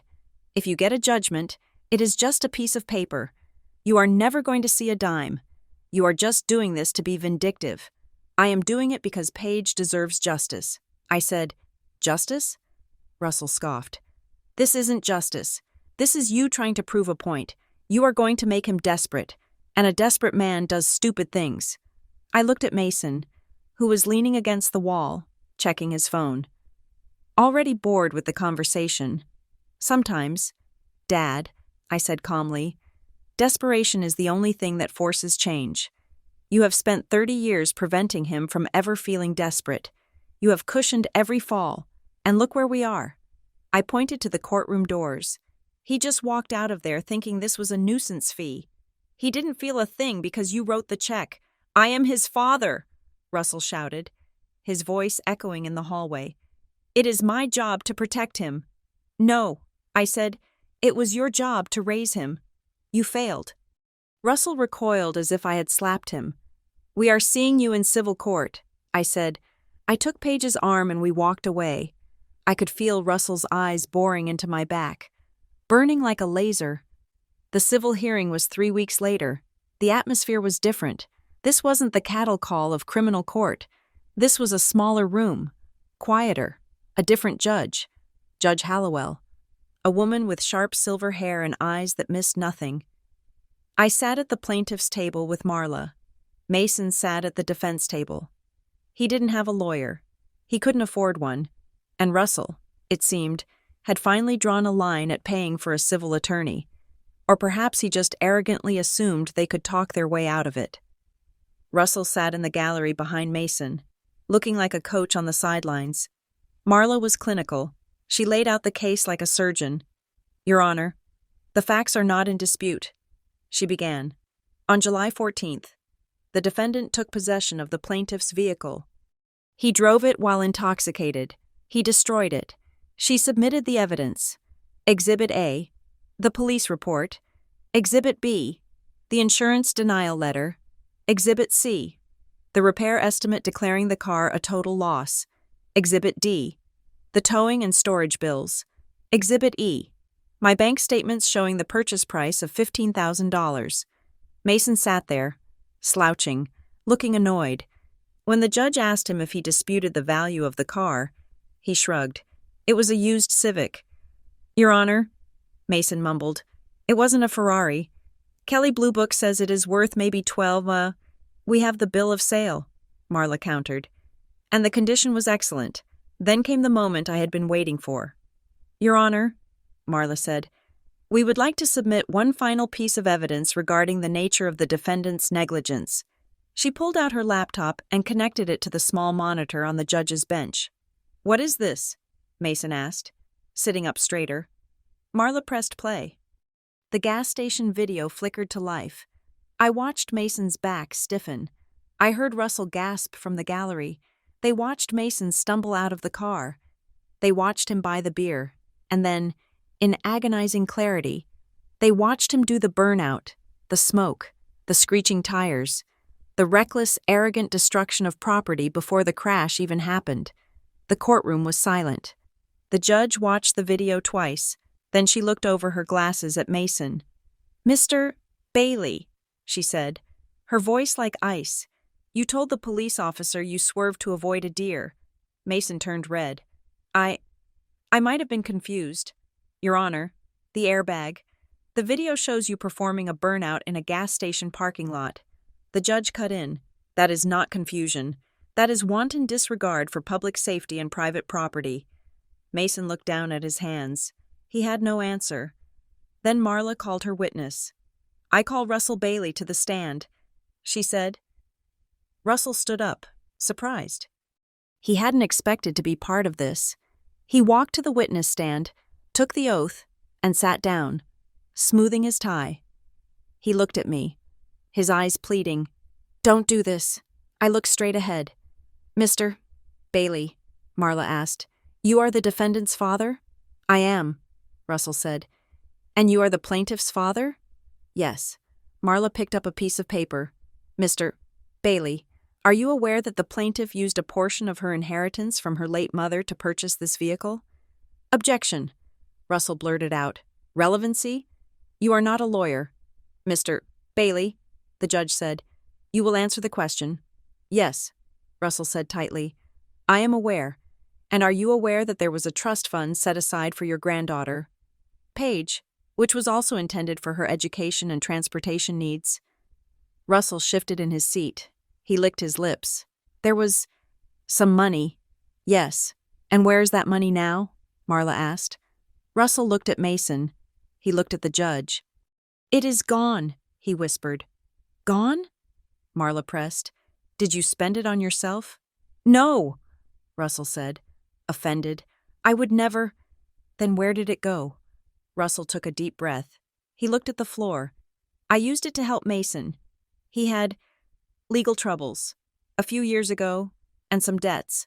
I thought he would pay it back before Paige needed it.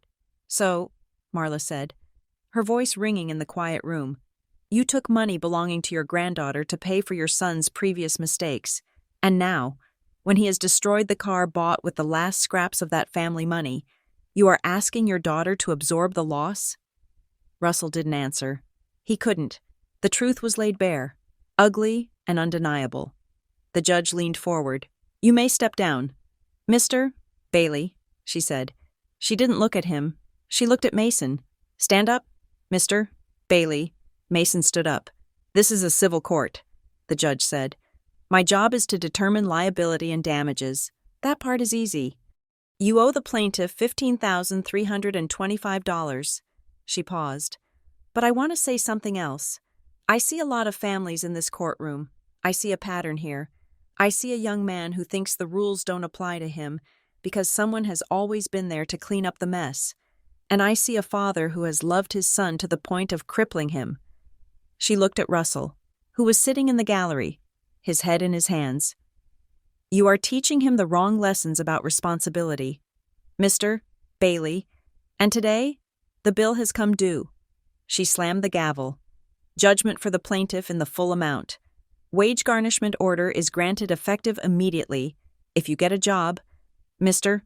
Bailey, 25% comes off the top until your sister is paid. Court is adjourned. Mason stormed out of the courtroom before the bailiff could even hand him the paperwork. He kicked the door open, shouting back at me, "You happy now?" he screamed. "You destroyed my life over some car. I hope it was worth it." His voice echoed down the corridor, raw and furious. I stood up slowly. I gathered my papers. Russell was still sitting in the gallery. He looked like he had shrunk. The imposing patriarch of the Bailey family, the man who built an HVAC empire, looked like a tired old man in a cheap suit. He looked up at me. His eyes were red. "Kennedy," he said. I didn't wait for him to finish. I didn't want to hear his excuses. I didn't want to hear his disappointment. I turned and walked out. I drove home alone. Paige was at work. The house was empty. I walked into the kitchen and put the legal folder on the table. It was over. I had the judgment. I had the garnishment order. In theory, I had won. I sat down in the chair. The silence of the house pressed in on me. I looked at the empty seat across the table where my father used to sit on Sundays, drinking coffee, telling stories. I looked at the spot on the floor where Mason used to wrestle with Paige when she was a toddler, making her shriek with laughter. I put my head down on the cool wood of the table, and then, finally, I cried. I sobbed until my ribs ached. I cried for the money. Yes, I cried for the car, but mostly, I cried because I knew that in that courtroom, under the harsh glare of the truth, I had severed the cord. My father would never look at me the same way again. I had humiliated him. I had exposed his failures to the world. I had done the right thing. I knew that in my bones, I had protected my daughter. I had broken the cycle. But God, it hurt. It hurt to be the one holding the sword. It hurt to realize that to save my family, I had to destroy it. The phone lay silent on the table. No texts, no calls, just the long, echoing silence of a bridge that had finally, irrevocably collapsed. 3 weeks of silence had settled over the Bailey family like a thick, suffocating fog. Since the day I walked out of the courtroom with the judgment in my hand, I had not spoken to my father. The wage garnishment order had been processed by the court clerk, a piece of paper that officially declared war on whatever future paycheck Mason might eventually stumble into. I went to work. I came home. I studied for my accounting finals. I drove Paige to school in the rattling cargo van, pretending not to notice the way she ducked her head when we pulled up to the curb. We were existing in a vacuum. I told myself I was fine with it. I told myself that peace was better than the chaotic noise of my family's dysfunction. But late at night, when the house settled, I felt the ache of it, the phantom limb sensation of a family that, for all its flaws, was the only one I had. Then came the phone call. It was Sunday morning. I was in the kitchen, aggressively scrubbing a coffee stain off the counter, when my phone buzzed. Dad. I stared at the screen. My thumb hovered over the decline button. I didn't want to hear him beg. I didn't want to hear him tell me that Mason was depressed, or that I was cruel, or that I needed to be the bigger person for the 1,000th time, but I answered. "Hello?" I said, my voice guarded. "Kennedy." His voice sounded different. It wasn't the booming, confident baritone of Russell Bailey, the HVAC, king of Oak Ridge. It sounded thin, hollow, like it was coming from a great distance. "Dad," I said, "if this is about the garnishment—" "It is not about the garnishment," he interrupted. He didn't sound angry. He sounded tired. "I am making a roast," he said. "I want you and Paige to come over for dinner. 5 o'clock. I leaned against the counter. "I don't think that is a good idea." "Dad, we are not exactly in a place for family dinners right now." "I know," he said. "I know things are broken, but I have something to say. Something important. I need to discuss it with the whole family. Mason will be here too." I laughed. A short, bitter sound. "Mason? You want me to sit at a table with the man I just sued? You want me to pass the potatoes to the guy who called me a traitor in the courthouse hallway?" "Kennedy, please," Russell said. There was a tremor in his voice I had never heard before. "Just come. I am not asking you to forgive him. I am asking you to listen to me." I hesitated. I need to make some changes, he said softly, and I need you there to witness them. I will let you know, I said, and hung up. I turned around to find Paige standing in the doorway. She was wearing her pajamas, holding a mug of tea. She looked older than 17. The last month had stripped away a layer of her childhood innocence. Was that Grandpa? She asked.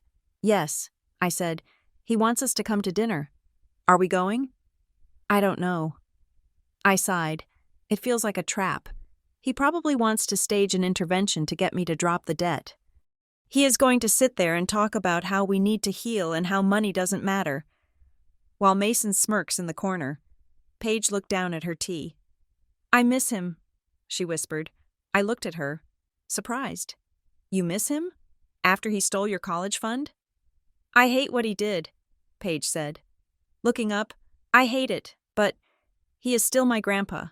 He taught me how to fish. He came to every single one of my soccer games. She paused, her eyes filling with tears. If we don't go, Mom, it is like we are the ones finishing it. Like we are the ones closing the door. I don't want to be the one who closes the door. I looked at my daughter. She was stronger than me. She was willing to walk back into the fire because she still believed there might be something worth saving in the ashes. Okay, I said, we will go. But if Mason says one word about the car, we leave. Deal? Deal, she said. We pulled into the driveway at 4:55. I parked the van behind Mason's truck. Seeing the two vehicles together, my rusted workhorse and his shiny lifted pickup, made my blood pressure spike. It was a visual representation of the injustice I had been fighting for years. The house looked the same, but the blinds were drawn, usually. Russell had the windows open on Sundays, letting the breeze blow through. Today, the house looked sealed up. We walked to the front door. I didn't knock. I used my key. The one I had almost thrown away a dozen times.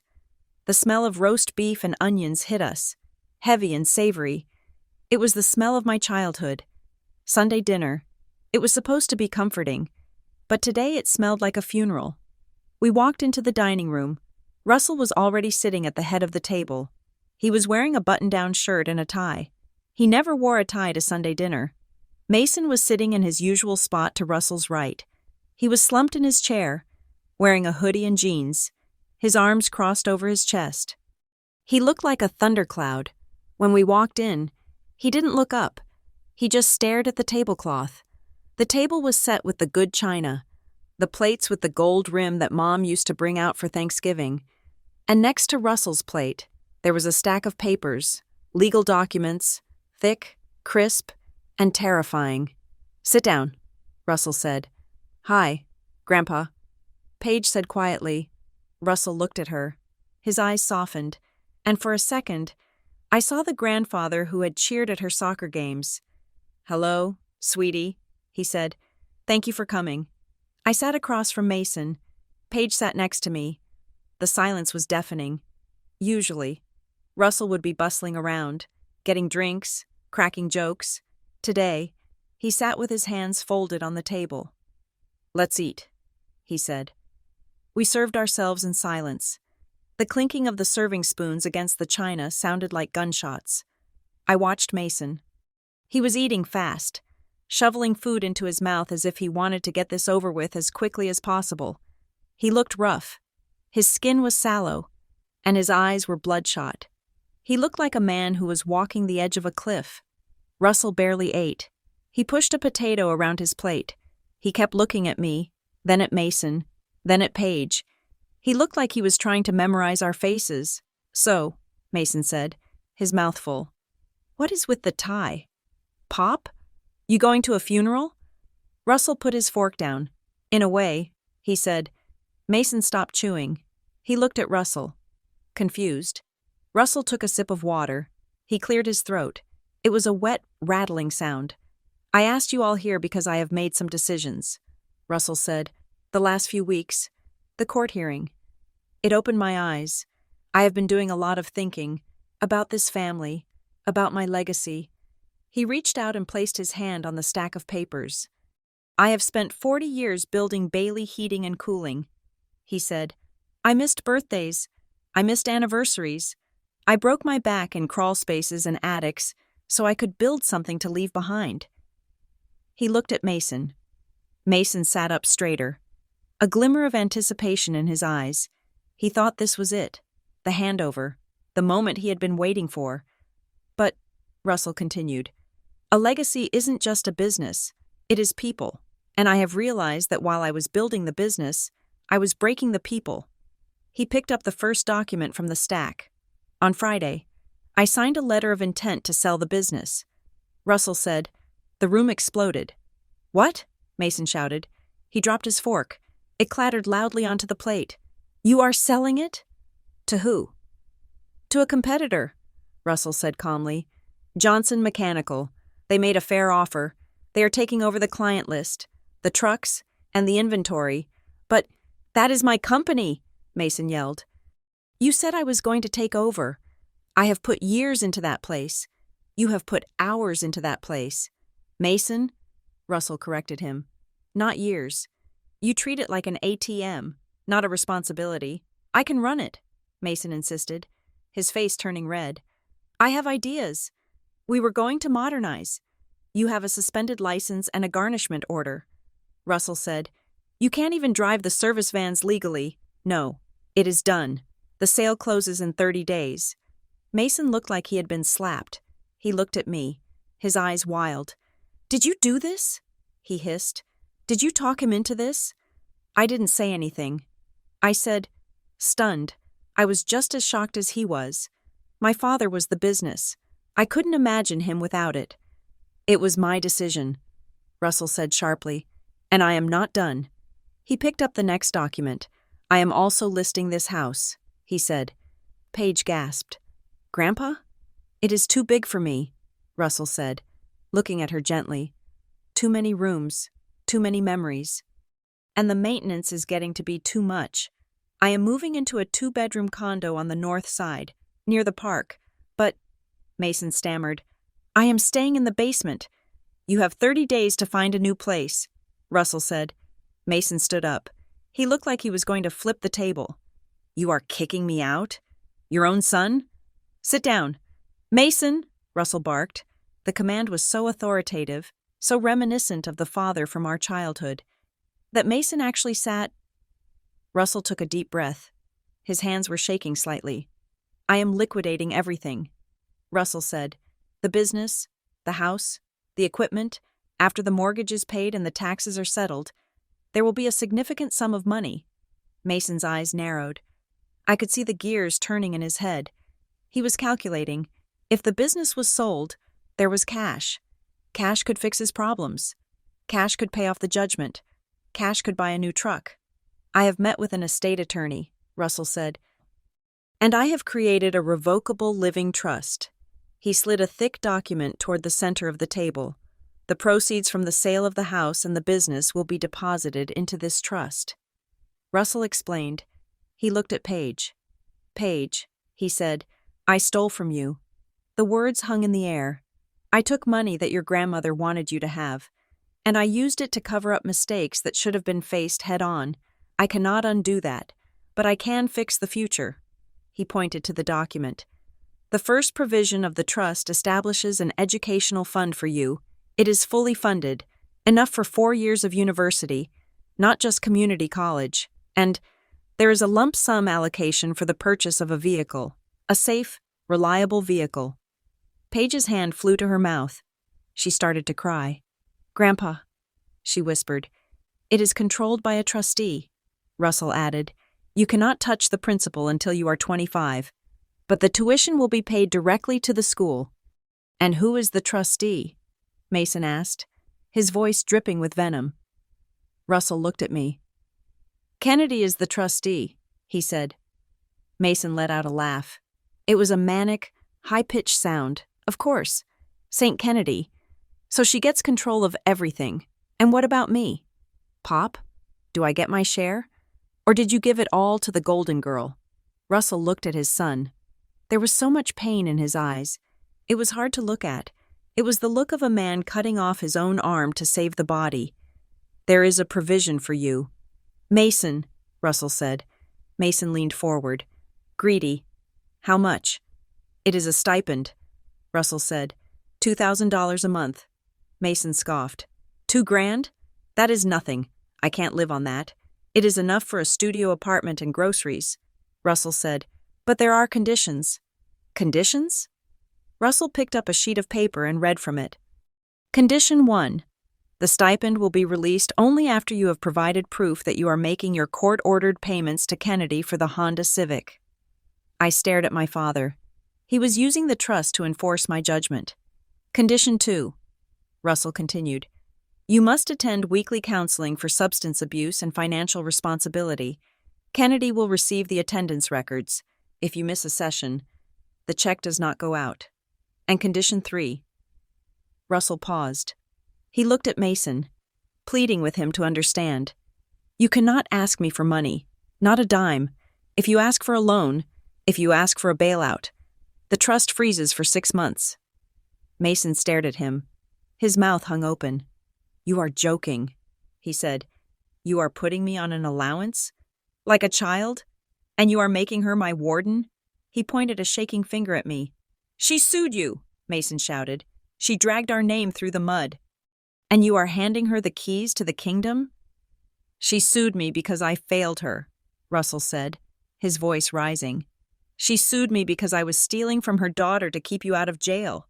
I didn't ask you to do that, Mason yelled. Yes, you did. Russell slammed his hand on the table. The water glasses jumped. Every time you called me from a jail cell, you were asking. Every time you wrecked a truck and came home crying, you were asking. And I did it. I did it because I loved you. But I wasn't helping you. Mason, I was killing you. Russell stood up. He was trembling. Look at you. You are nearly 40 years old. You have no assets. You have no career. You have a criminal record. And you are sitting here angry because I won't give you a lump sum of cash that you would drink away in a year. I don't have a problem, Mason screamed. I have bad luck. You have bad judgment. Russell roared back. And I have enabled it. But no more. I am done. Mason, the bank of Dad is closed. Mason looked at me. His eyes were full of hate. You did this, he spat. You poisoned him. You have been working on him, haven't you? Whispering in his ear, telling him I am a loser. I didn't have to tell him. Mason, I said quietly. You showed him. Mason made a fist. He slammed it onto the table so hard the wood groaned. Screw this, he shouted. Screw the trust. Screw the stipend. I don't need your charity. He turned to Russell. You are selling the business? Fine, sell it. I will start my own. I will crush you. You will see. He turned to leave, kicking his chair over. It crashed onto the floor. Mason! Russell called out. Mason stopped at the door. He turned back. You chose her, he said, his voice shaking with rage. Remember that. You chose her. He slammed the door. The sound echoed through the house, shaking the walls. We heard his heavy boots stomping down the porch steps, then the roar of his truck engine and the squeal of tires as he peeled out of the driveway. Silence rushed back into the room. Russell stood there for a moment, staring at the closed door. Then, all at once, the energy left him. He slumped back into his chair. He looked gray. He looked like a balloon that had been untied. Dad? I said, standing up. Russell put a hand to his chest. He was breathing hard. I am okay, he wheezed. I need a minute. I went to him. I put my hand on his shoulder, under the shirt. His shoulder felt frail. When had he gotten so thin? Russell looked up at me. His eyes were wet. Did I do the right thing? Kennedy? He asked. His voice was small. I knelt down beside him. Yes, Dad, I said. You did. He looked at Paige, who was sitting frozen in her chair, tears streaming down her face. I am sorry, sweetie, Russell said to her. I didn't want it to be like this. Paige got up and ran to him. She wrapped her arms around his neck and buried her face in his shoulder. I didn't want him to be ruined. Grandpa, she sobbed. I just wanted him to care. I know, Russell said, stroking her hair. I know. He looked at me over Paige's head. He reached into his pocket and pulled out another envelope. "There is one more thing," he said. He handed it to me. I opened it. It was a power of attorney for healthcare and property, and a copy of his will. I was named the executor. I am tired. "Kennedy," Russell said softly, "I am so tired. My heart. The doctor says it is functioning at about 60%. The stress, it isn't helping." I stared at him. The health scare, the dizziness, the sudden rush to settle his affairs. "You are sick?" I asked.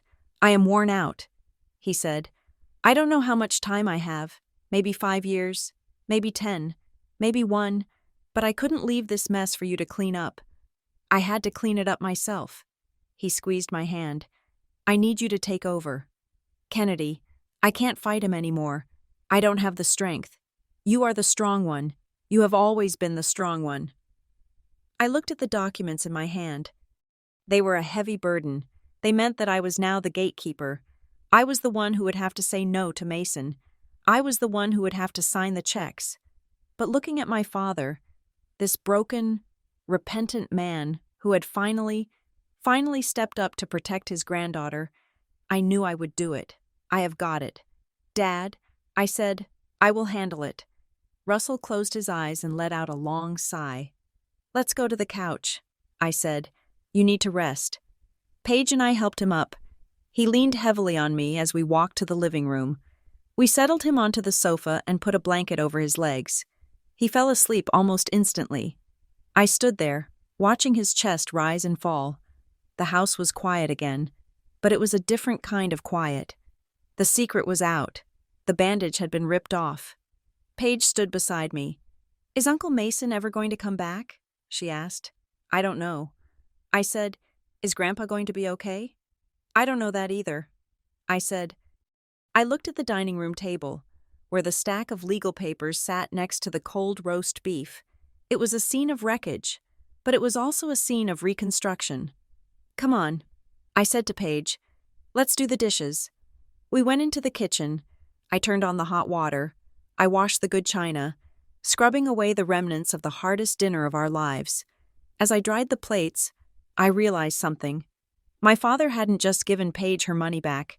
He hadn't just cut Mason off. He had given me something I had been waiting for my entire life. He had given me his respect, and for the first time, as I looked out the window at the empty driveway where Mason's truck had been, I felt like the daughter he was proud of. Not just the one he relied on. The war wasn't over. Mason wouldn't go quietly. I knew that, but the lines were drawn. The fortress was built, and for the first time, the general was on my side. I put the last plate away and turned off the light. "We are going to be okay," I whispered to the empty room, and I meant it. Small towns process information like a digestive system.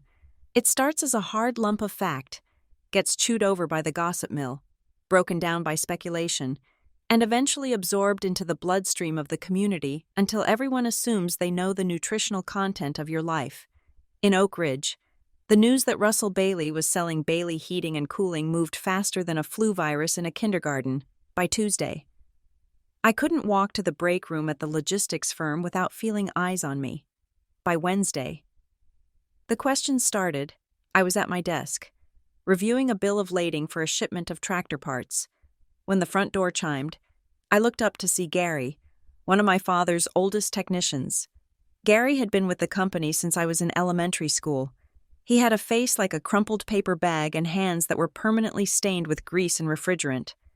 He stood in the lobby, twisting his cap in his hands. "Hey, Kennedy," he said, his voice rough. "Hey, Gary," I said, standing up. I walked around the desk. I knew why he was there. "Is it true?" he asked. He didn't waste time with pleasantries. "Is the old man selling out?" I took a deep breath. I hated being the bearer of this news. I hated that it had to come from me and not Russell. But Russell was currently hiding in his house, sorting through 40 years of paperwork. "Yes, Gary," I said softly. "It is true. He signed the letter of intent with Johnson Mechanical last week." Gary looked down at his boots. He shook his head slowly. "Johnson," he spat. "They are corporate.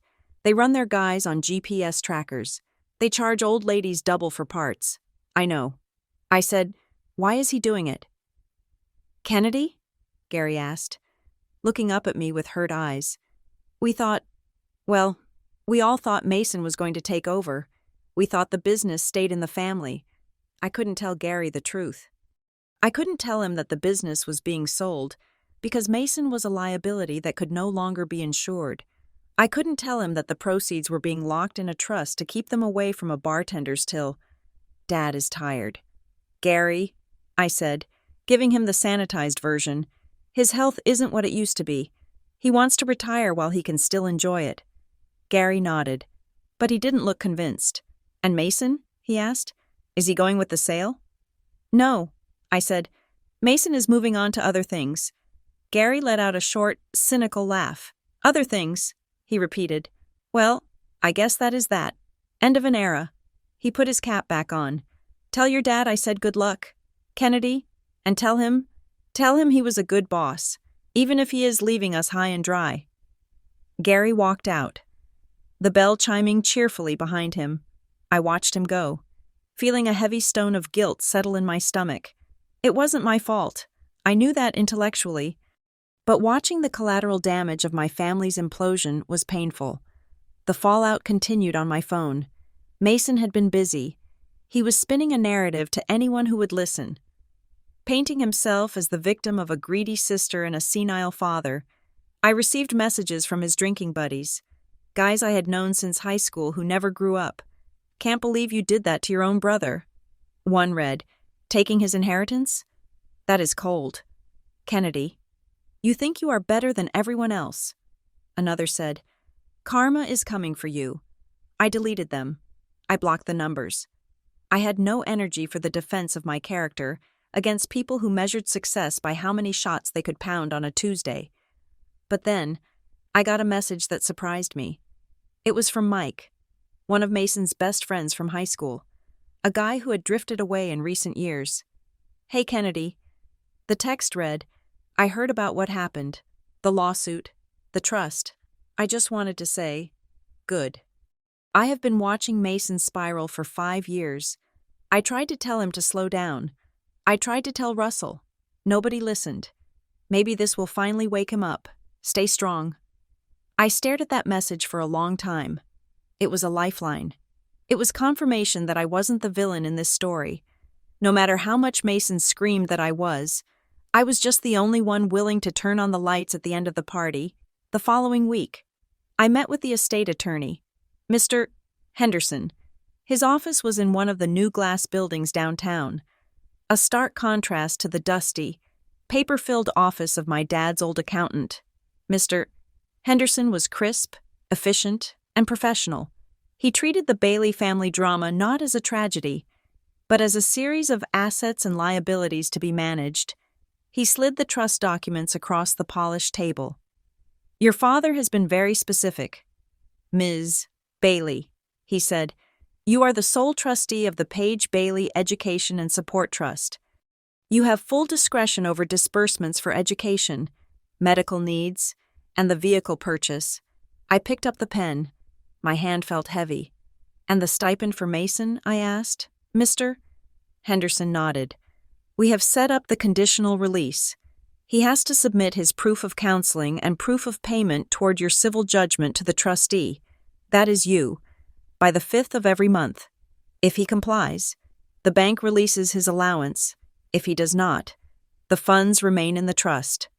So I am his parole officer, I said, a bitter taste in my mouth.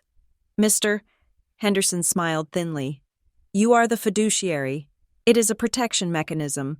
Your father wants to ensure that his estate does not fund his son's self-destruction. I looked at the signature line. Kennedy Bailey, trustee. I thought about the years I had spent begging my father to see Mason for who he really was.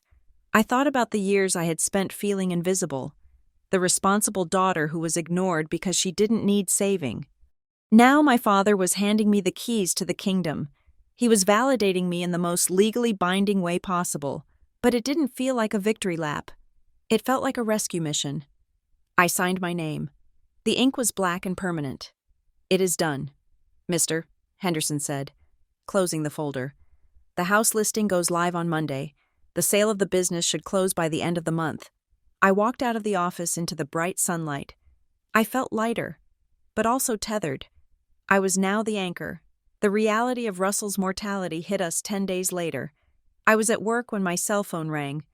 It was an unknown number. "Ms. Bailey?" a voice asked. "This is the manager at the Piggly Wiggly on Main." My heart stopped. "Yes," I said. "Your father is here," the manager said.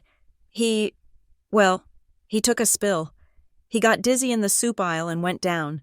We called the paramedics, but he is refusing to go to the hospital. He is sitting in my office drinking a juice box. He told us to call you." "I will be there in 5 minutes," I said. I ran to my van. I broke 3 traffic laws getting to the grocery store. When I burst into the manager's office, Russell was sitting in a folding chair, looking pale and embarrassed. He had a small cut on his cheek, and his shirt was dusty. "I am fine. Kennedy," he grumbled when he saw me. "These folks are making a mountain out of a molehill." I just stood up too fast. Low blood sugar. "Dad," I said, kneeling in front of him, "you fell. You passed out." "I didn't pass out," he insisted, though his eyes looked glassy. "I just lost my horizon for a second." The paramedics checked him out. His blood pressure was low.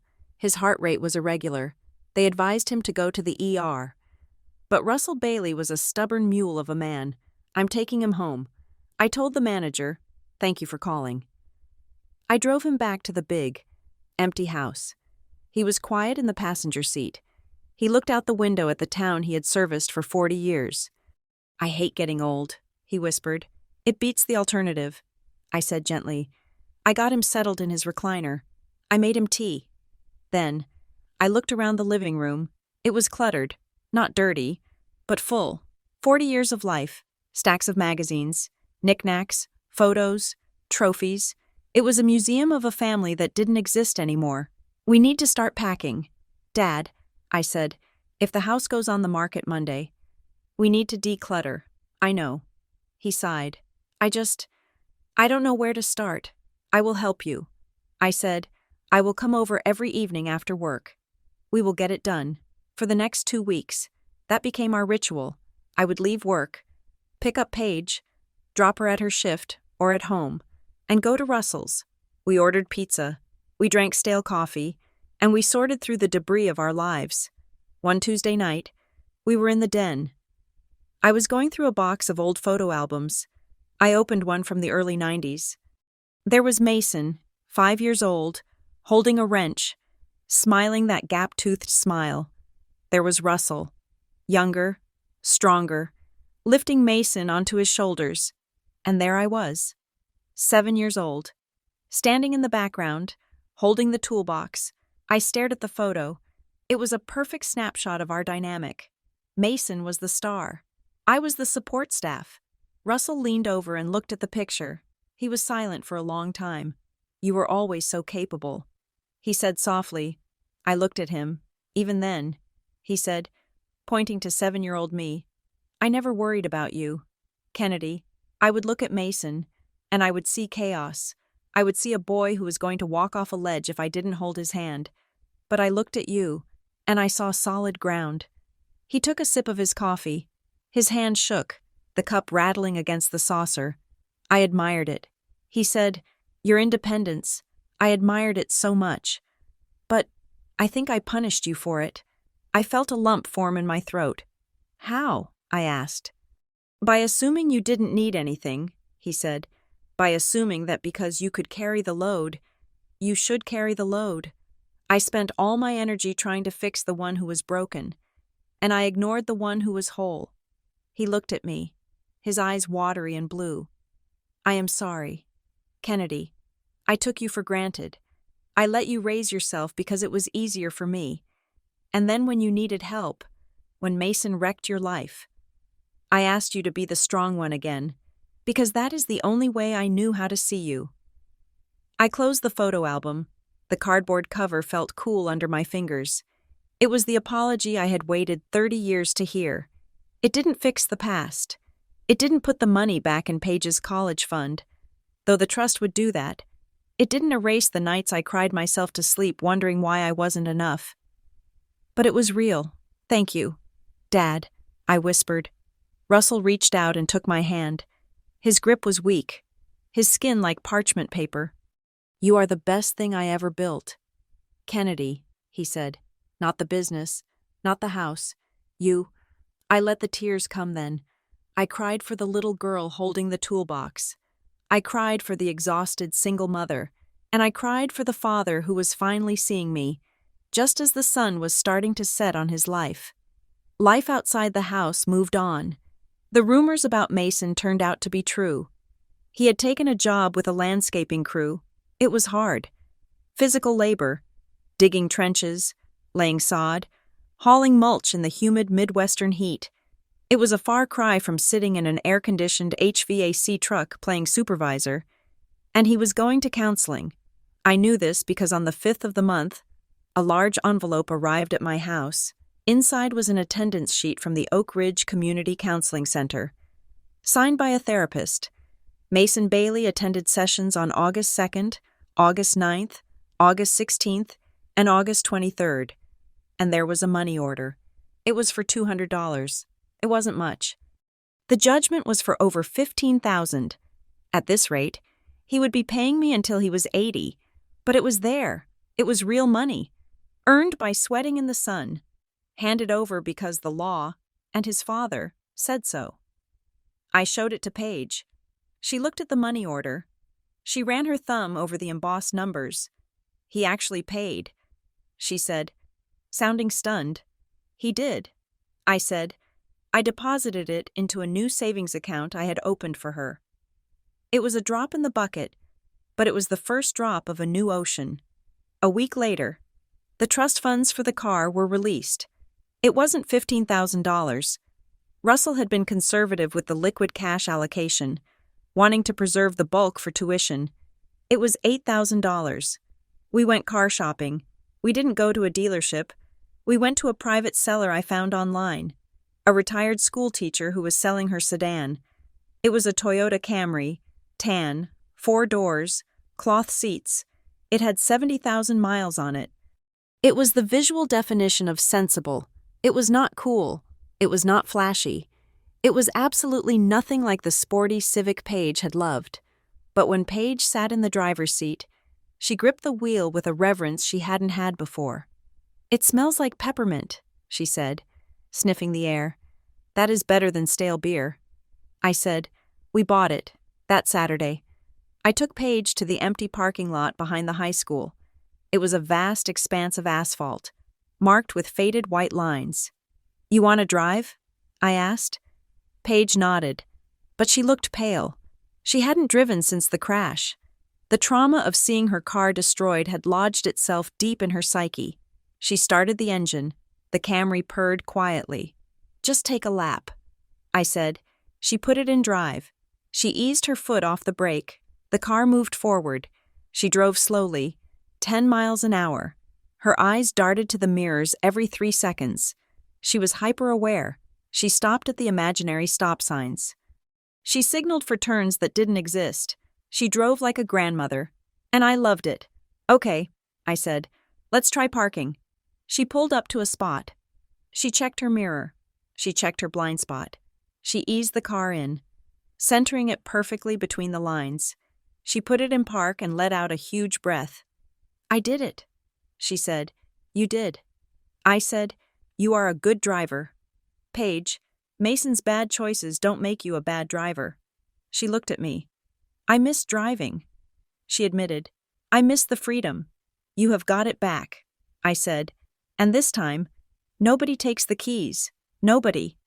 We sat there for a moment, the engine idling, the AC blowing cool air against the August heat. It felt like a victory, not a loud, shouting victory, but a quiet, enduring one. We had survived. We had rebuilt. We were still standing. My phone buzzed in my pocket. I pulled it out. It was a text from a number I didn't have saved, but I recognized the area code. Kennedy. The message read, "It is Mason. This is my new number." I stared at the screen. My thumb hovered. "I know I'm the last person you want to hear from." The text continued. "And I know I have said a lot of things I can't take back. I am not asking for money. I am not asking for the trust to be changed. I have been doing a lot of thinking in therapy about the barrier, about the burnout, about everything. I read on. I want to talk. When you are ready, if you are ever ready, just to apologize. Properly. No excuses this time. Let me know. I lowered the phone. Who is it? Paige asked. It is your Uncle Mason. I said. Paige stiffened. What does he want? Money? No. I said, he wants to talk. He wants to apologize. Paige looked out the windshield at the empty parking lot. Do you believe him? She asked. I looked at the text again. No excuses this time. It was the first time in his life he hadn't led with a demand or a justification. I don't know, I said honestly. Maybe. Are you going to answer him? I looked at the Toyota Camry. I looked at my daughter, who was safe, funded for college, and sitting in a car that belonged to her, protected by a trust that I controlled. The fortress was built. The gate was barred. If I opened the door now, I would be opening it on my terms, not his. I slipped the phone back into my pocket without replying. Not today, I said. Paige smiled. It was a real smile, reaching her eyes. Where to? She asked. Let's just drive, I said. Paige put the car in reverse, checked over her shoulder, and backed out smoothly. She shifted into drive and we headed toward the exit, leaving the empty lot behind us. The road ahead was long, and I didn't know exactly where it ended. I didn't know if Russell would live another year or another decade. I didn't know if Mason would truly change or if he would relapse the moment the money ran out. But as we pulled onto the main road, merging into the flow of traffic, I realized I didn't need to know. I had broken the pattern. I had stopped the generational slide. And for the first time in my life, I wasn't just surviving the Bailey family legacy, I was rewriting it. Thank you so much for listening to this story. It was an emotional journey to write, exploring the heavy costs of family loyalty and the courage it takes to say, enough. I would love to know what you thought about Kennedy's decision. Did she do the right thing by suing her brother? Should she answer Mason's text? Please let me know in the comments where you are listening from. I love seeing how far these stories travel. And if you enjoyed this, please make sure to subscribe to Revenge Stories for more realistic, gripping dramas. Don't forget to share your thoughts in English below. Until next time.